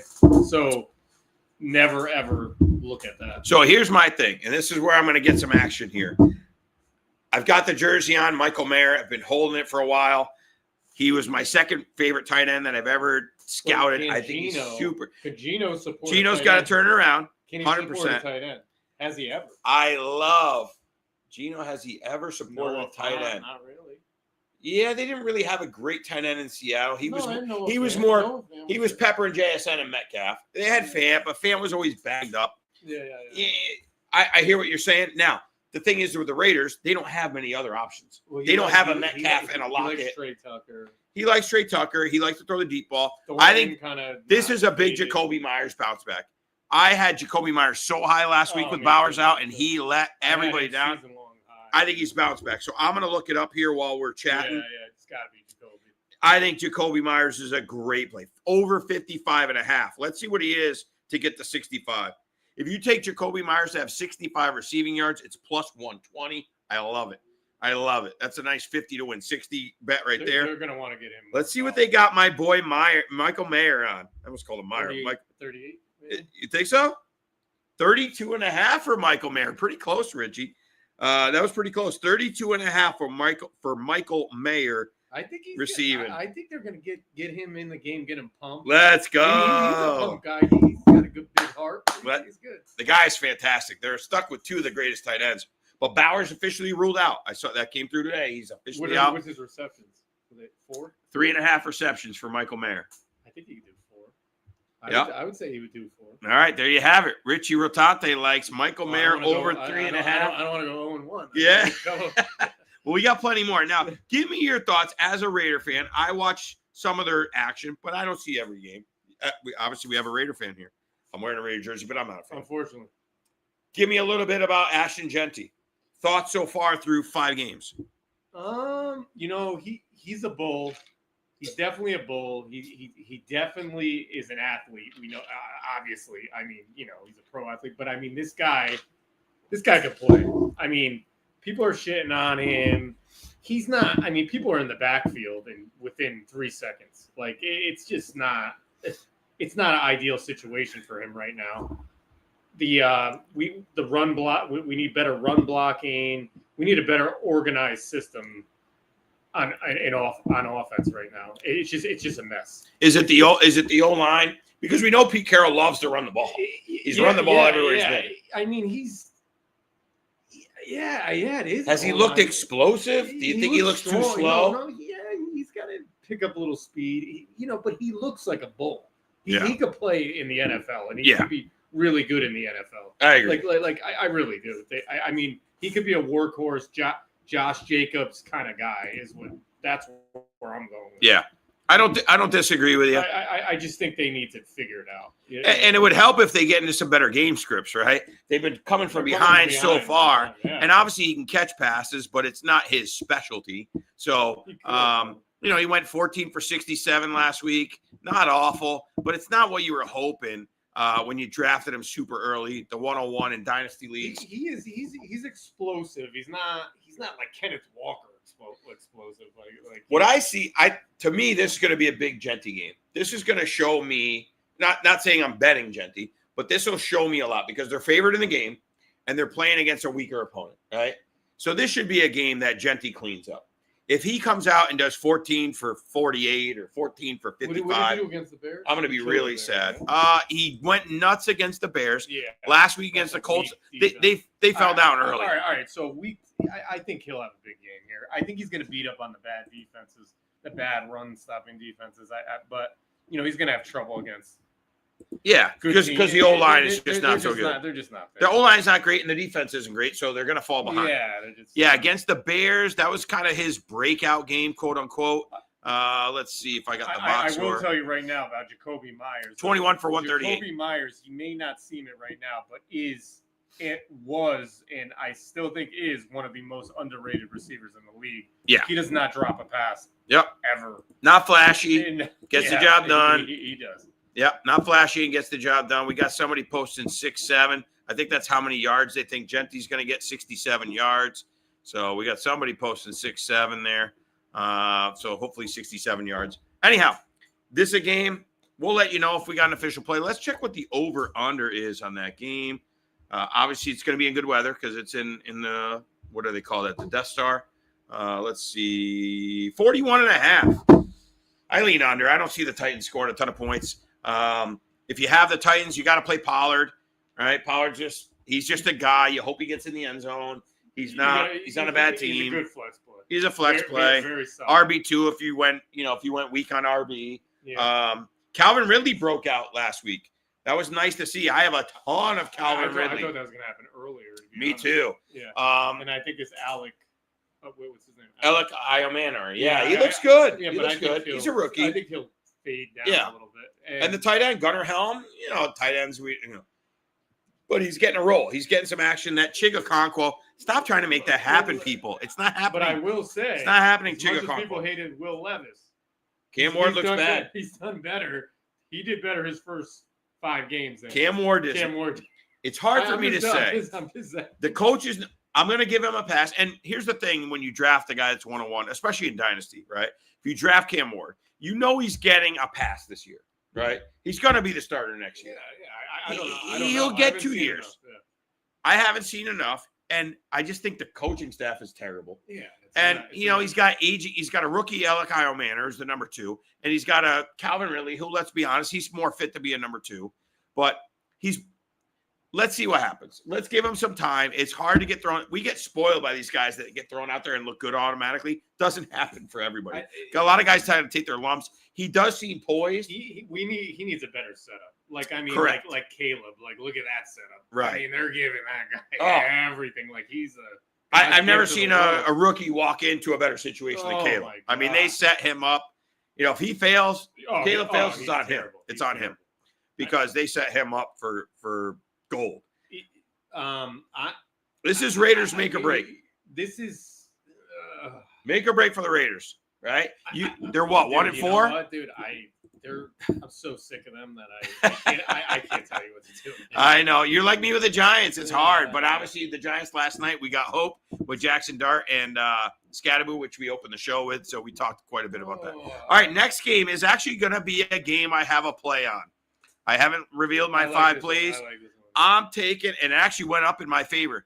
The Cincinnati Bengals are plus 14.5 at the Green Bay Packers. I mean, that is insane. I'm taking Cincinnati all day long. Now, I'm going to give you a caveat. I don't know if you saw this, Richie. I know you're busy with your kids playing sports. Jamar Chase showed up on the injury report with an illness. I guess he's got some kind of flu going. He's questionable. That's what I'm saying. It's 2 days away. He's going to play. But obviously, Jamar Chase, then throw that out the window. It's not a bet if Jamar Chase is not playing. So throw that out the window. So that I just wanted that to be out there in the universe. But Joe Flacco comes to Cincinnati. This is unbelievable. Joe Flacco is paid for the Ravens, the Browns. I mean, if we get him, if we get him to the Steelers someday, he'll play for every AFC North team. But okay, Joe Flacco, after a handful of games, I mean, the guy's old. He's going to turn into a pumpkin. If you can keep him upright, he can sling the ball. It's got to be an upgrade for Chase and Higgins. Over Browning. If you roster Jamar Chase, I know you're not supposed to say own the player. If I roster Jamar Chase or Higgins, oh my God, I'm thinking my lucky stars. Because that Browning has been awful. Oh my God, has he been bad? And how you want to talk bust? How about Chase Brown? Ooh. I called that. I only have one share of him, but I did pay up for him in a league. I didn't like it from the beginning. I still think the talent's there. I just think they've been so bad. They've been so bad, and they've fallen behind in every game, like so bad. But I think Flacco is a good Band-Aid. Did you talk about not to get off subject? Yeah. Did you see? I wanted to talk about this. How many fumbles there's been the last few weeks? A lot of fumbles and blocked kicks. Oh, well, 2 weeks ago, they set a record for most blocked kicks. It's insane, the special teams. That is crazy. I mean, come on. How about some attention to detail? Well, what I'm noticing a lot of guys, and you watch, I got a feeling the league may do something where if you go in for one of these crazy haymakers to knock the ball, because I've seen this happen too, where they miss the ball and they're literally punching a person. We can't have guys out there punching each other. So they may come up with some kind of 15-yard penalty if you miss. But yes, there's been a lot that happened in the Giants game against the Saints once. 15-yard. Cam Scattaboo, right? He's a bull, but not a 15-yard, but bam, punch the ball out. He fumbled once. And Dart fumbled with nobody touching him, but that was against the Saints. That's why they lost the game. They got the pads on. I don't know if they're going to go. I don't know, man. I mean, I'm seeing guys literally dive in and throwing haymakers. And when they hit the ball, fumbles are happening. But if you miss the ball, should there be some sort of penalty? I don't know. Something to think about. It's coming down the road, I bet. Because they're not going to want guys coming in to tackle and just throwing punches. Push. 4 times in a row. Oh, don't get me started on the tush. That is not football. I'm sorry. And that center's diving. They showed it. Hey, they're leaving early. If you brought in a person from England or some Germany and never watched football, and they see what are we watching here? It's just a bunch of guys scrumming and it's not football. It's not football, man. It's rugby. Get me off of that thing. It's not football. But anyhow, back to Cincinnati. You're obviously playing Chase. You got to play Chase Brown. You got to keep throwing him out there unless you have some amazing team and other options. But I think you got to play Chase Brown, especially with Flacco dumping it off. Tight end Gesicki. Again, who knows? He could go off for 560 and a touchdown, but you never know when it's going to happen.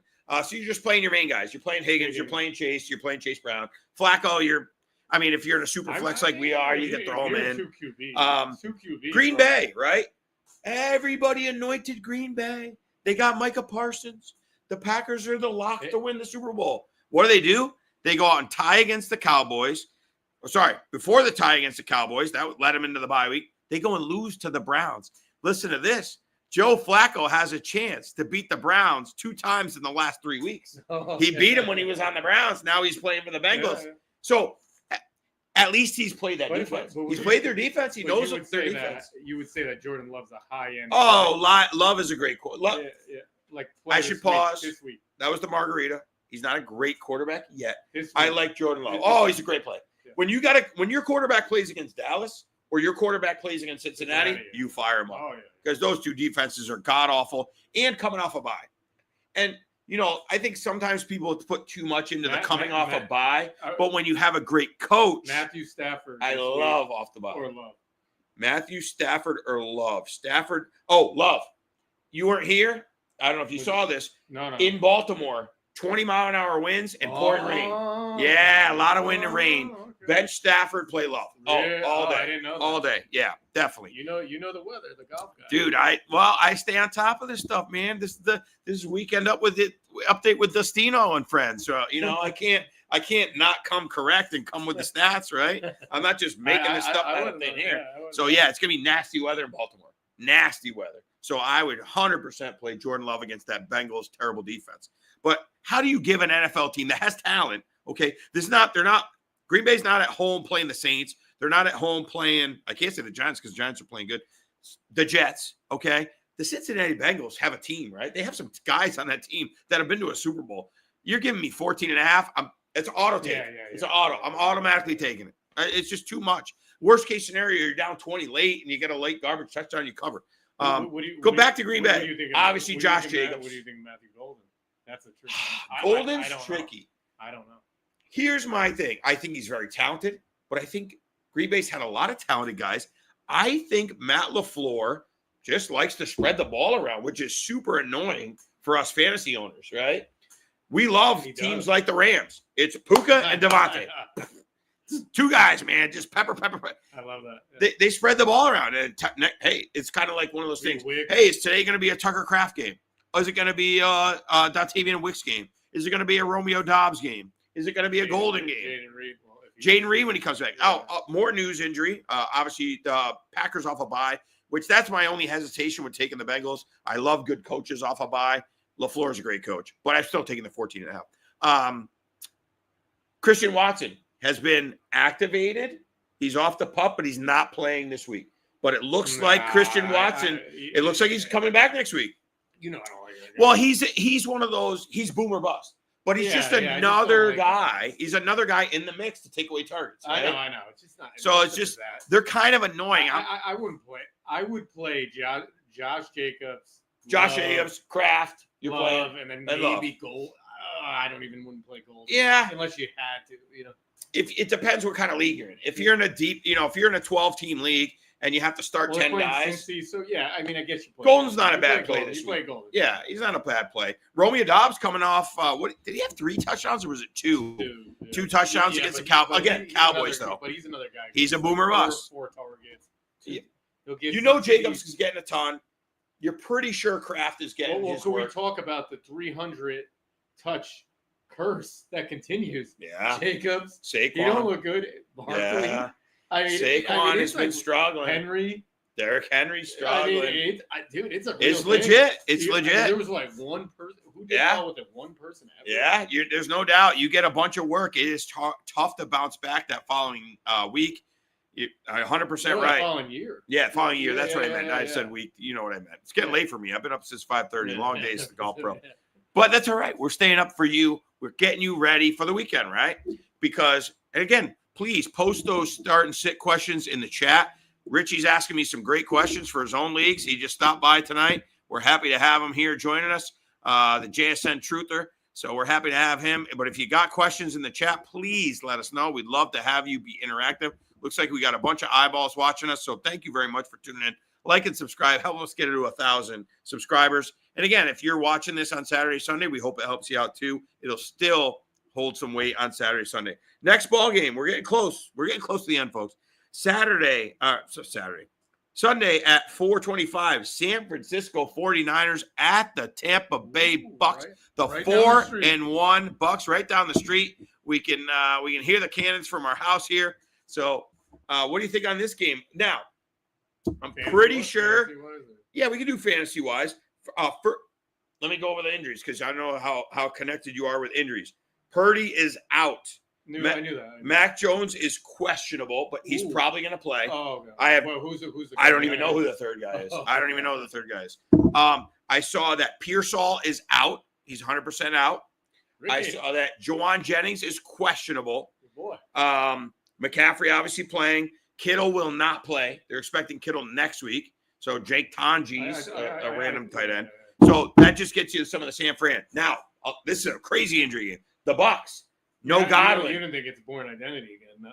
Nah. It could be the Born Identity. It could be the Born Identity. He was huge for us last week. Anyhow, for the Bucs, no Godwin. No Mike Evans. No Bucky Irving. Wow. All those, no Jalen McMillan. Rashad White. It's Rashad White starting. And obviously, you'll get a little bit from Sean Tucker. You think it's a Buka, man. Could be a Cade Otton game. Does Cade Otton get a little Could be a Cade Otton game. What do we got running around here? I don't know. Some weird big animals. Who's been okay? Sterling Shepard? Has he been like all right this year? Sterling Shepard's been very good as a backup, and they also as like a third receiver, and they also have that little guy Tez Johnson. He's only like 5'8", like 190. A lot of people liked him, but when he went to the combine, he was like 5'6". I think they list him 5'8", but he's like 5'6". He's a possibility. Kyler, he's like 5'4". But... Oh God, Kyler, yeah, he's tiny. He's borderline midget. I like the Niners +3, and here's why. I can't say I made up the stat. I heard the stat. Kyle Shanahan as an underdog in his career is 58% against the spread and extra rest. They played Thursday night. They got 10 days of rest, the Niners. And even more, Buccaneers, tough, hard-fought game in Seattle. Got to travel all the way across the country back to Tampa. It's actually the furthest travel there is in the continental United States is going from Tampa to Seattle. It's the longest trip there is. When do you think they got in? Got in late, that's for sure. And emotional high, but then no Godwin. I think the injuries maybe catch up to him. I'm going to take the 3 points. Actually, you know what I was seeing? Somebody had texted me.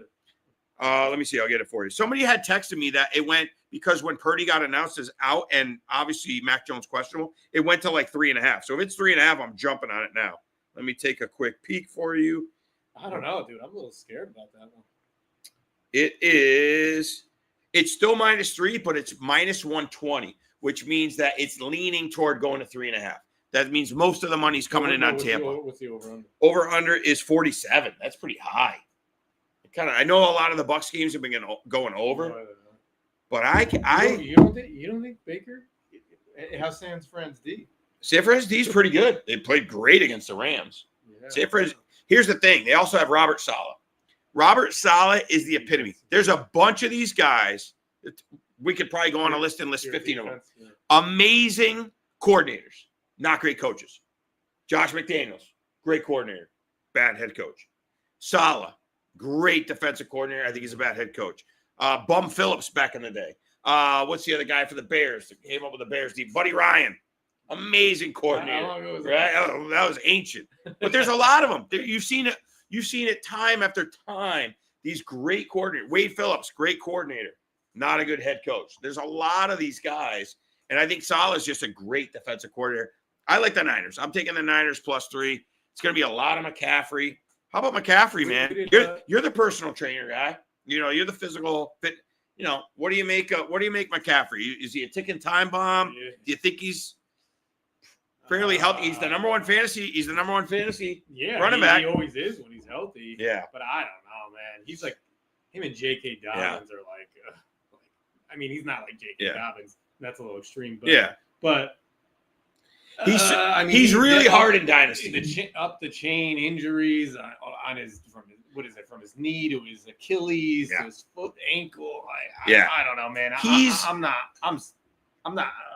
He's so hard in dynasty because in dynasty redraft you keep him. Redraft redraft he gets hurt, you just throw him away and you pick up Ryan Robinson. Or you pick up Michael Carter, right? I mean, but in dynasty you're invested. Well, I think if you're win now, you almost have to hold because you'll never forgive yourself.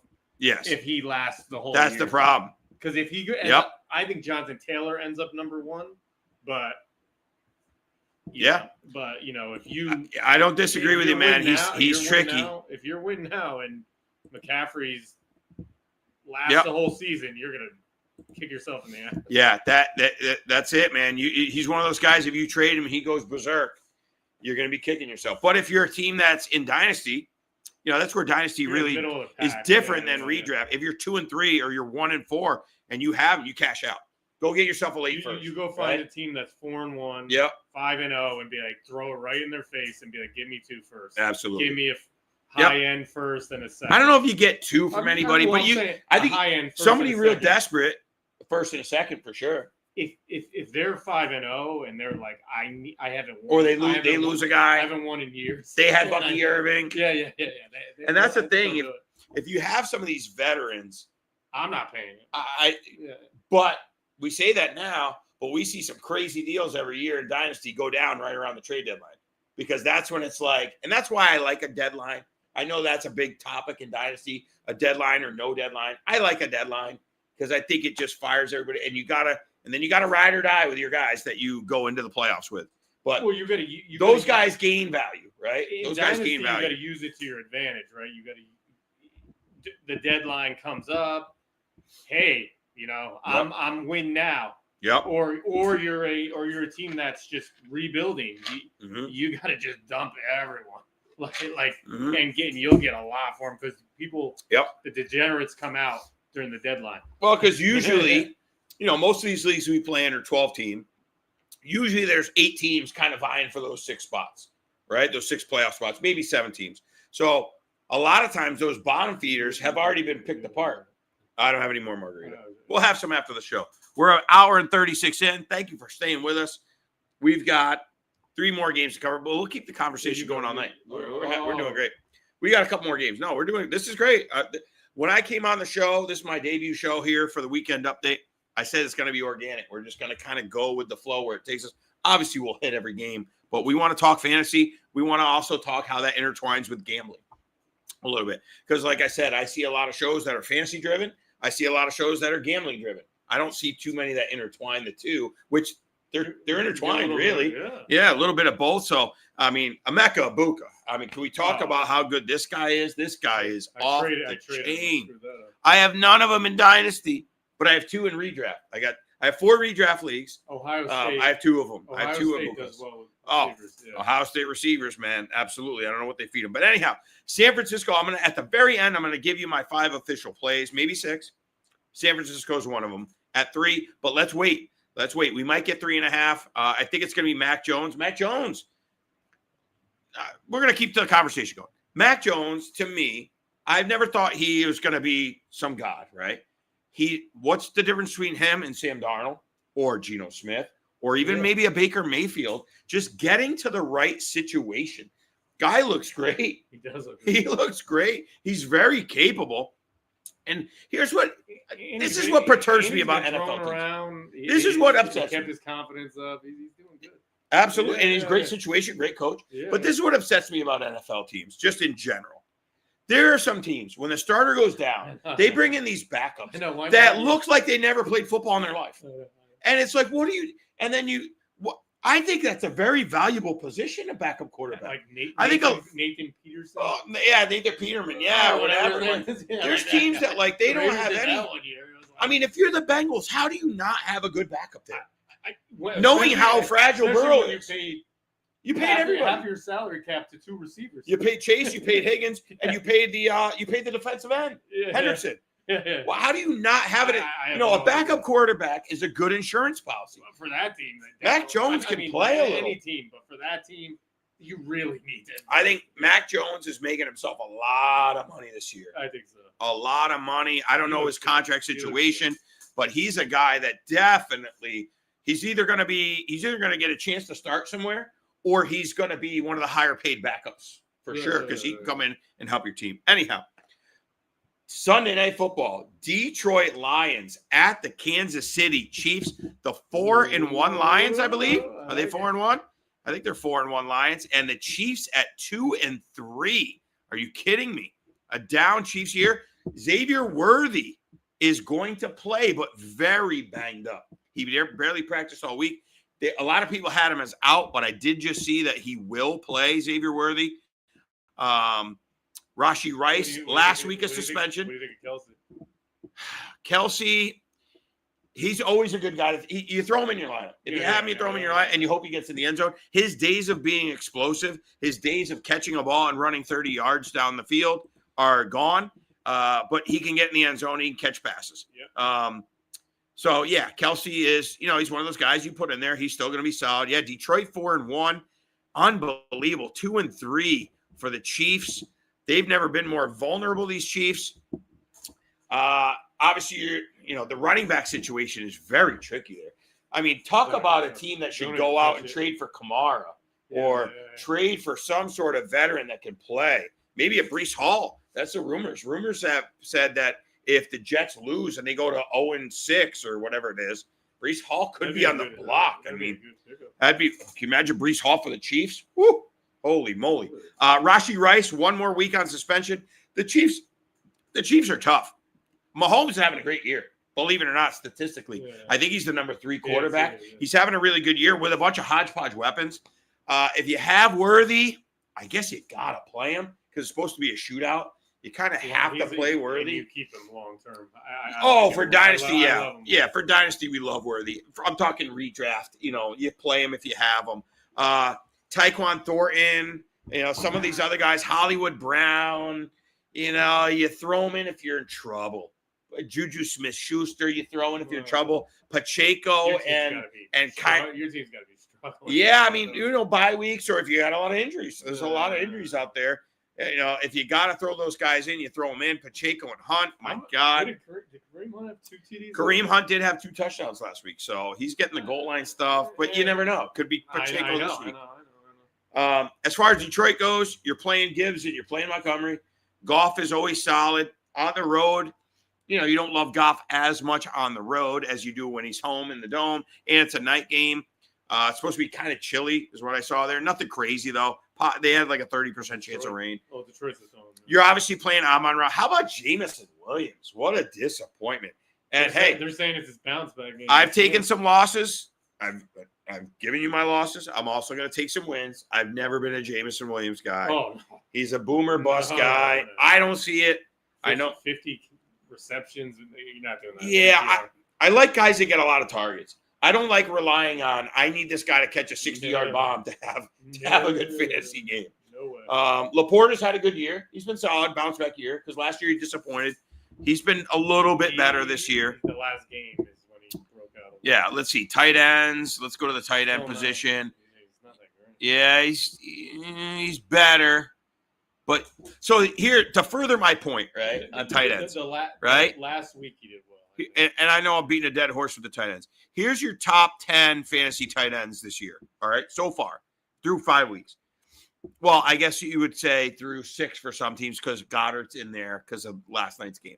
Number 1 is Ferguson. 2 is Goddard. 3 is Tyler Warren. 4 McBride. 5 Kincaid. 6 Kelsey. 7 Hunter Henry. 8 Laporta. So Laporta, yeah, it's a bounce back. 9 Jake Tongies. Tucker Kraft, who's had a bye, so that's kind of skewed. A.J. Barner, Theo Johnson. I mean, it's kind of a disaster. When really the only difference makers, right? The only guys averaging more than, so let's see, 6 divided by, or actually 5 weeks. The only guys really going nuts are Ferguson. Ferguson's really the only guy going berserk. I would go buy Kincaid right now. Yeah, Kincaid's been getting a lot of run. You get him for like a second. Yeah. I would grab him.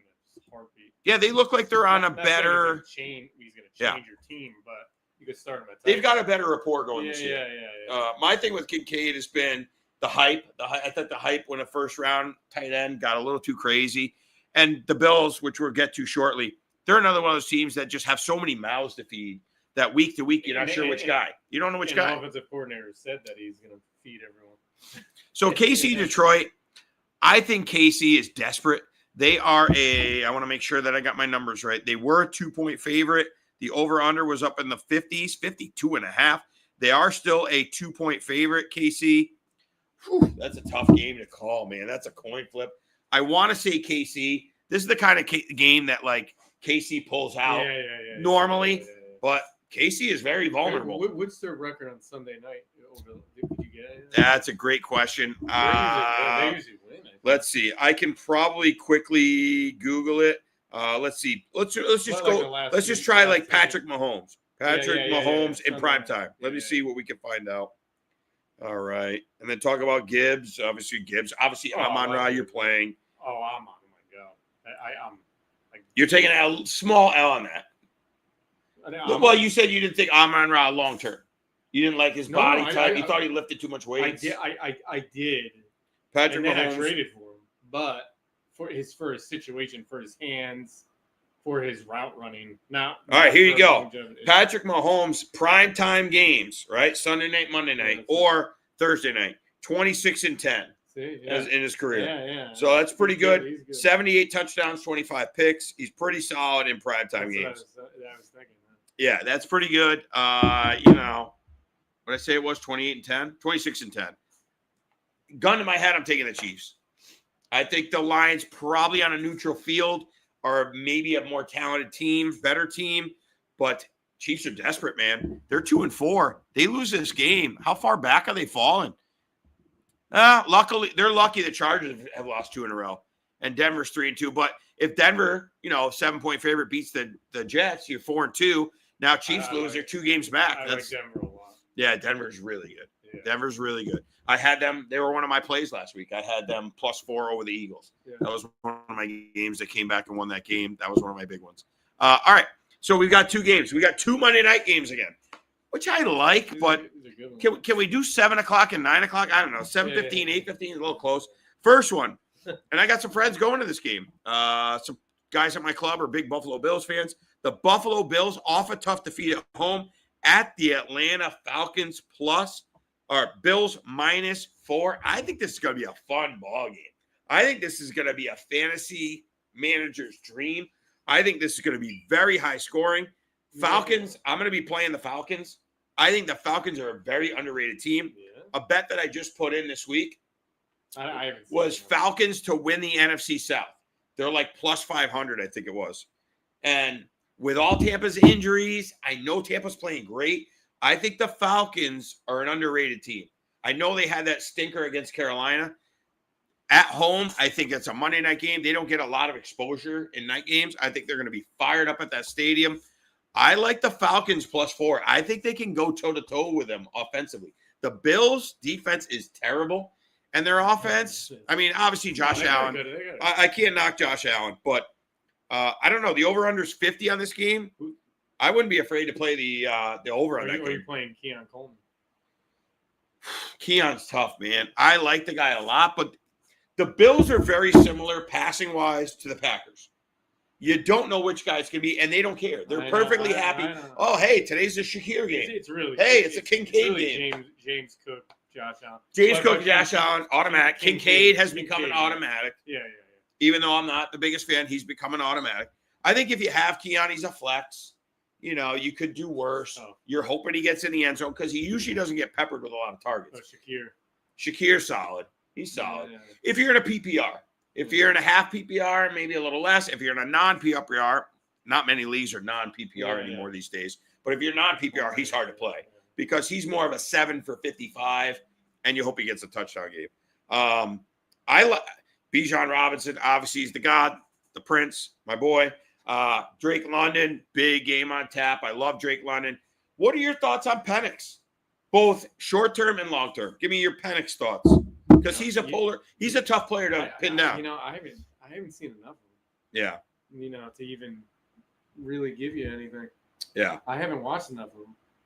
I will say, watched like a whole game. Yeah, he can sling it. He's not the most mobile guy. I think he can sling it. I think he's a good pocket passer. Yeah, he can sling it. I think he's a good player.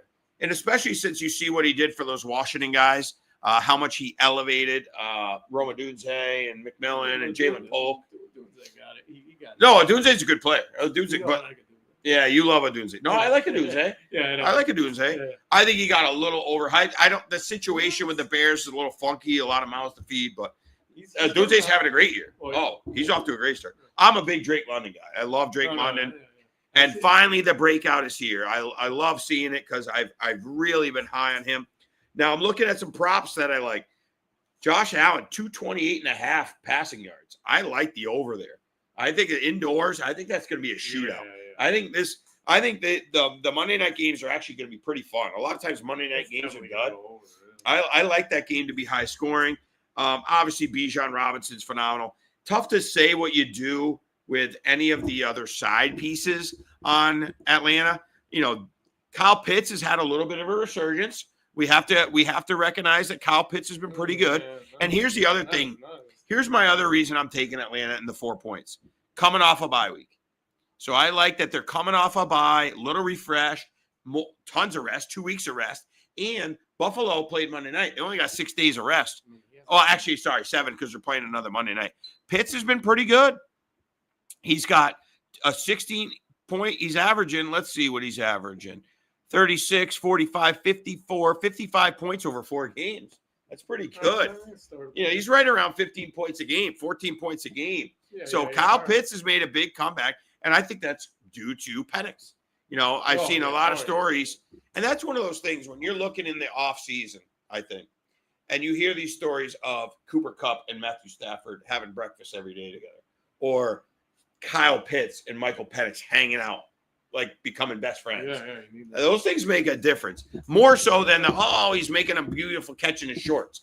More so those little stories where you hear, hey, you know, like I said, Penix and Pitts have apparently, they become very good friends apparently, and obviously that has translated.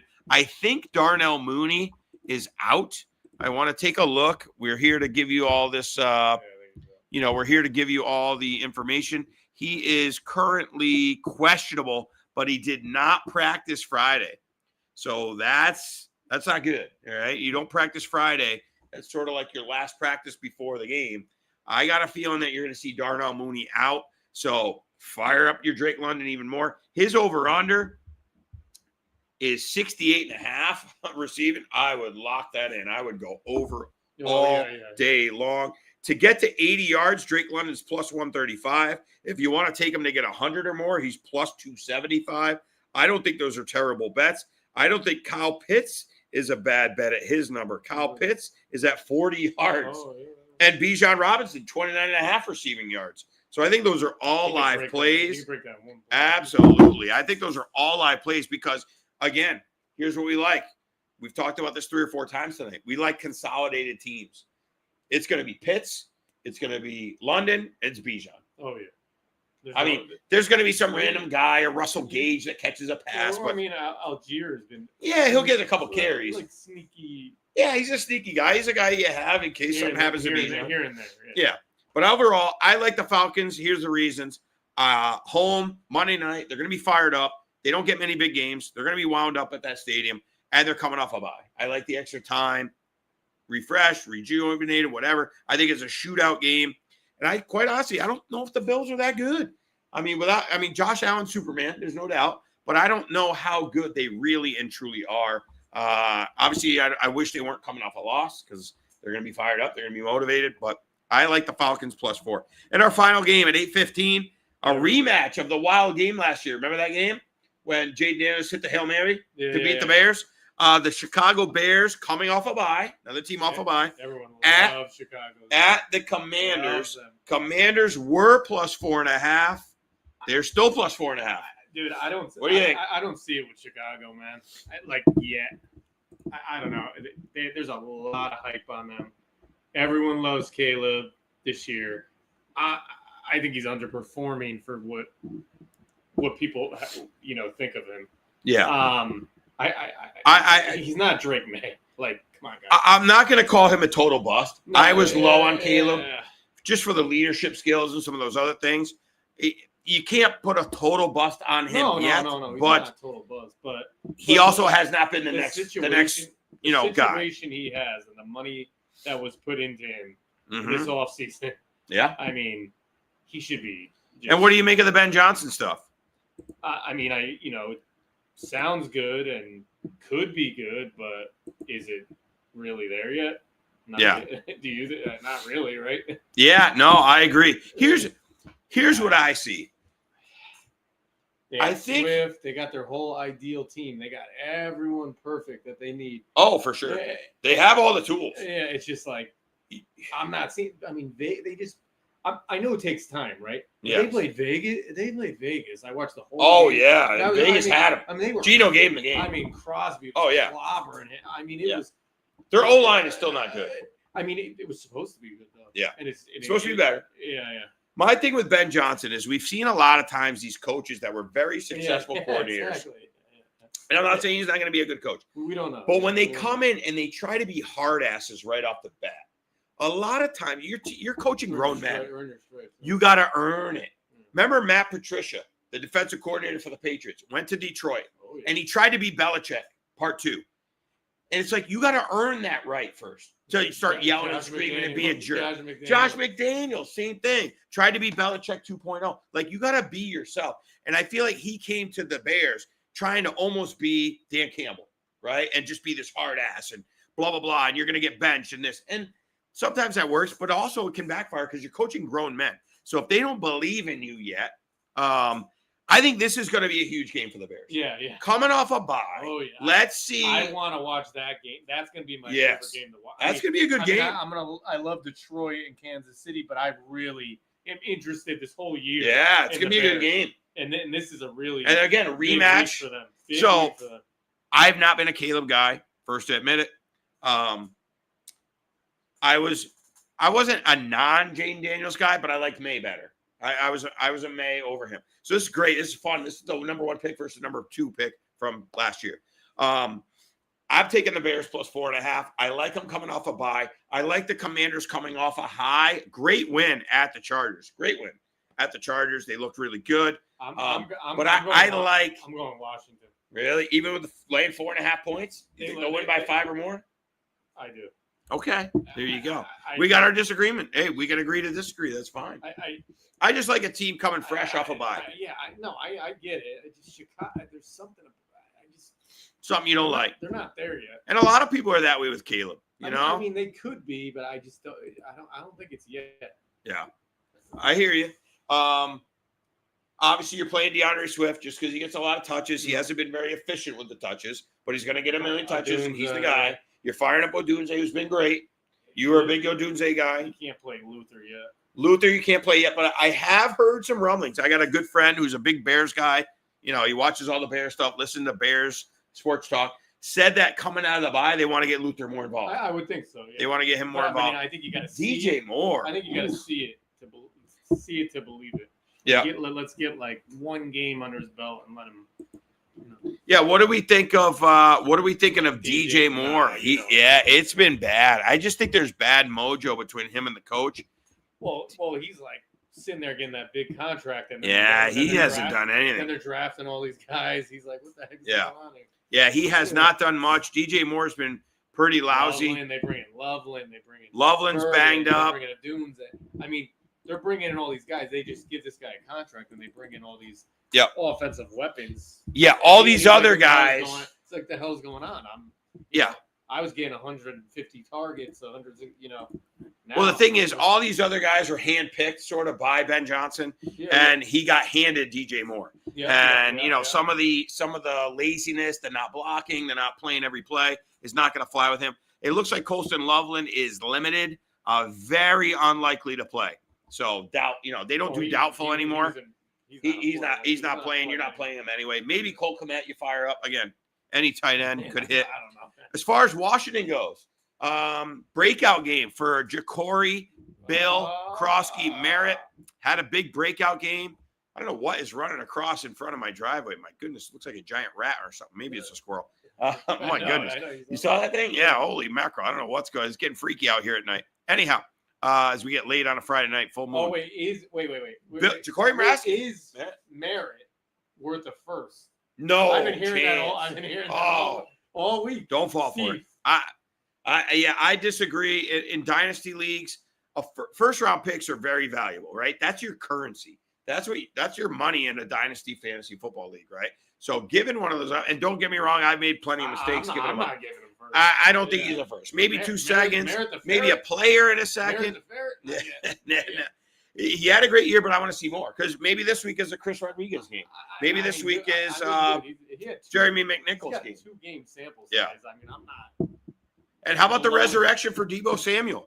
Debo Samuel resurrecting his career. That's the guy. He's been sneaky good. Let's see about Scary Terry. Even with McLaurin back, I like Debo. Let's see about Scary Terry. What is his over? McLaurin not playing. Doubtful. Debo's the guy. Yeah, you got to go Debo. See, more reason to take the Bears. Locked and loaded, Debo. Yeah. Yeah, Debo's been playing great. I mean, here's the thing. Some of these guys, they're very prideful, right? And all Debo's heard is that he's washed up. He can't play, blah, blah, blah, blah, blah. Bounce back. The guy's great. You guys very talented. I mean, now he gets banged up. In the beginning of the season, I thought it wasn't going to work out, to be honest. Yeah. And I was wrong. I was totally wrong. You need a deep play. Luke McCaffrey, maybe. Zach Ertz is probably a very good play, especially with McLaurin being out. He did not practice Friday, and what I'm seeing is doubtful for suiting up. So most likely you got no McLaurin. That's more reason to take the Bears plus 4.5. We want to thank Richie Rotante for joining us. Appreciate you, man. Thanks for coming on. Appreciate you. Thanks for walking by. Yeah. Funny story. Okay, want to hear a funny story? 4 years ago? When did we meet? 3 years ago? 4 years ago? Whatever it is. Yeah. We're out here in the neighborhood. I told you we got a great neighborhood. There's people walking up and down the street. Beautiful, blah, blah. We're all hanging out. And here comes this guy walking by, blah, blah, blah. Hey, how you doing now? New to the neighborhood, blah, blah. Guy went to college in little old Willimantic, Connecticut, where I grew up. I mean, what are the chances of that? He's a sports fan. He's great to have in the neighborhood. We watch games together on Sundays. He just happened to come walk by today. And obviously he knows I'm doing a thing. He didn't know I was live tonight, but he was able to come by and talk some ball. So appreciate you, man. Yeah, we'll catch up. Man. I'm just going to finish up the stream and then, maybe we'll have another cocktail or two. Right. I'm going to give my top 5 picks. Yeah. You're good. You're good, man. I appreciate it. Yeah. If you want to go in the house, see the kids, whatever, I'm going to give my official 5 or 6 picks and then we're going to get out of here. We're going long. We're 2 hours in. We thank Richie. He's going to go fire up some margaritas for us, and we're going to finish up these picks. All right, so thanks to Richie Rotante for joining us. Thank you for joining us. Thank you for being on here. Like and subscribe. We're glad to have you. Obviously, my debut show, so we covered a lot of stuff in the beginning about, who I am, what we're going to do on this show, things like that. So that's why we went a little long. Plus, random guests. And who knows? I'm going to have more guests on, okay? I've got a lot of friends with a lot of opinions. I've got a lot of friends with a lot of sports knowledge. And so we're going to have, this could be organic, but we're also going to have some scheduled guests. We're really thankful that you're out here. Thank you to the Pop Sports Network for having us. So now we're going to get to Dustino's 5 plays. I'm going to give you 6, though. I've been doing 5 all year, okay? Right now we're through week 5. I'm 15-10 on picking games, the sides with the spread, okay? Prop bets, I'd have to look at it, but I've done pretty good on the prop bets. As you guys know, Kendrick Bourne was our huge winner the other day. I gave out Rashad Bateman first TD as a play on one of the other shows on a Thursday morning. So we've been pretty good on those. So here's our official plays for this weekend. Let me make sure I'm not giving you phony lines, okay? We're going to get the exact live lines right as we speak, okay? Because they're ever changing, right? Half point here, half point there. We're going to give you the official plays. For example, the Chargers were 4. They're now 3.5 against the Dolphins. So always look for the best number, right? They're going to, if you got a team that you like minus 3.5, a lot of times it'll go to 3 at some point, as long as you're paying attention. All right, so here we go. First play of the day. We are going to take the Cincinnati Bengals plus, it's 14 now, so it did go down from 14.5. Plus 14. Here's the caveat. Jamar Chase doesn't play. I think he's going to scratch it, right? So we're going to take the Bengals plus 14. Way too many points to give to a talented team. And I think Flacco is good enough to manage the offense. Give me plus 14 and the Bengals. San Francisco 49ers. We talked about it. Both teams are pretty banged up. I think the Bucs are a little more banged up. I think the Bucs are coming off a lot of travel, an emotional win. 49ers have more time, and I love the Shanahan stat, 58% when he is coming off or when he's getting points as a dog. So Shanahan, 58% as a dog. Give me the Niners. They're plus 3, plus 100. So that means it's going to 3.5. So you want to wait till Sunday or Saturday? Be my guest. Monday night, I'm playing both Monday night games, and I'm taking both underdogs, okay? So a lot of underdogs going so far. I like the Falcons plus 4 at home against the Buffalo Bills. We just covered that game shortly. I think it's going to be high scoring, high flying. I think the Falcons are underrated. I think this is a team that's pretty good. I think they're very live to win the NFC South. I could see Tampa Bay. Those injuries catch up with you at some point. At some point, they're going to catch up with them. So, and just the travel and all that. Give me the Falcons +4 against the Buffalo Bills. Sorry to all my Bills fans out there. Chicago Bears +4.5. Listen, okay. Let's just think about this. Which team has improved more going into this year? The Bears or the Commanders? I think the Commanders are kind of the same team. Okay, they could have a slight because Jaden Daniels second year, but pretty much the same team as they were, right? I think the Bears have improved. I know Richie doesn't like them. I haven't been a Caleb guy, but they are definitely improved from last year. Come on, they're definitely a little bit better than last year. Odunze elevating, Luther Burden, some of the things they brought in, Ben Johnson, head coach. And now I'm getting 4.5 on a team that should have beat them last year. So I like the Bears. I like coming off a bye. Same thing with Falcons coming off a bye. I like the energy they're going to bring. So now we got to pick our last game. And I'm going to take, I'm going to take 2 more games. Let's have some fun. It's the debut of Weekend Update. It's Friday night. Let's have fun. We're going to do 2 games. We're going to take sucker bet alert coming in. We're going to take the Patriots -3 against the Saints. I just don't think the Saints are good. Kamara's banged up. If he doesn't play, where are the playmakers coming from? I like the Patriots. I like Vrabel to keep them motivated. I'm hoping for no letdown game. So I'm taking the Patriots -3. And my last game, we are going to take the Baltimore Ravens +7 at home in bad weather conditions, terrible weather conditions, against the LA Rams. Okay, LA leaving the friendly confines of the beautiful sunshine of the beaches, coming in nasty Baltimore, raining and wind, and Baltimore coming off an awful loss, pretty angry, backs against the wall, season on the line. I just think they muck up the game. I think there's fumbles. I think there's miscues. I think there's balls tipped, sliding off hands. And I think I'm going to take the Ravens. I am going to take the Ravens +7. That's another one leaning toward our favor. So you might want to wait and get that hook, get the 7.5. And there you have it, ladies and gentlemen. Like and subscribe. Leave some feedback, right? I know we didn't have tons in the chat. It's Friday night. People got busy stuff to do. We do have a lot of eyeballs on us. Not a lot of people as much as I'd like in the chat. But leave some comments. I'll check them out the next couple of days. Leave some comments. What did you like about the show? What did you not like about the show? What do you like to see me do more of? Hey, I'm learning as we go. This is our first thing. I know sports. I know ball. Doing live streams, doing YouTube videos. New to me. Hopefully you enjoyed it. Hopefully it was nice and entertaining for you. I know we went long. Subscribe to the Pop Sports Network. You're going to see some of my prop bets, my prop shorts. I'll drop some of those prop shorts. So we'll get those out to you on Saturday, maybe Saturday night, maybe Sunday morning before the games for sure. I will dig a little bit deeper on that. We got a chat coming in. Got a late night chat coming in from a friend here. My buddy is in the house. Brian Exner, unbelievable Syracuse Orangemen fan. The Q's in the house. We love OE. Big, huge sports bettor. A great, great sports bettor. One of the better sports bettors that I know. OE, if you got a second while I finish up the show, what's your favorite play this weekend? Give me your favorite play, man. I'll put it up here. Love OE. I'm in multiple fantasy leagues with him. Guy's a great guy, great fantasy player, great sports bettor, unbelievable. And thanks for joining us, man. Thanks for being on here. Give us, if you got a second, we're about to go off, but give me that play. What do you like a play this weekend? You like a player in particular? Make sure you let us know what you like. He loves the Buffalo Bills. Oh, no. So you're going against me. I got Atlanta +4. You got Buffalo -4. Maybe I'll text you on the side and we'll get a little side action on that and we'll take the juice out of it, right? We'll just do it between us, between friends. But anyhow, thank you so much for being on here. Thank you for subscribing to the Pop Sports Network. Thank you for being with us. We're going to do this every Friday. Time may shift. We're going to try for 7 p.m., but if you're subscribed to the channel, you'll see it. We may have to go 6 p.m. sometimes. We may have to go 8 p.m. sometimes, but our goal is for 7 p.m. Obviously, life gets busy. Life gets in the way, but we'll do our best to bring you all the sports news, give you the updates on the injuries, how they affect us fantasy-wise, how they affect the betting market, and everything in between. Thank you so much. Appreciate you being on.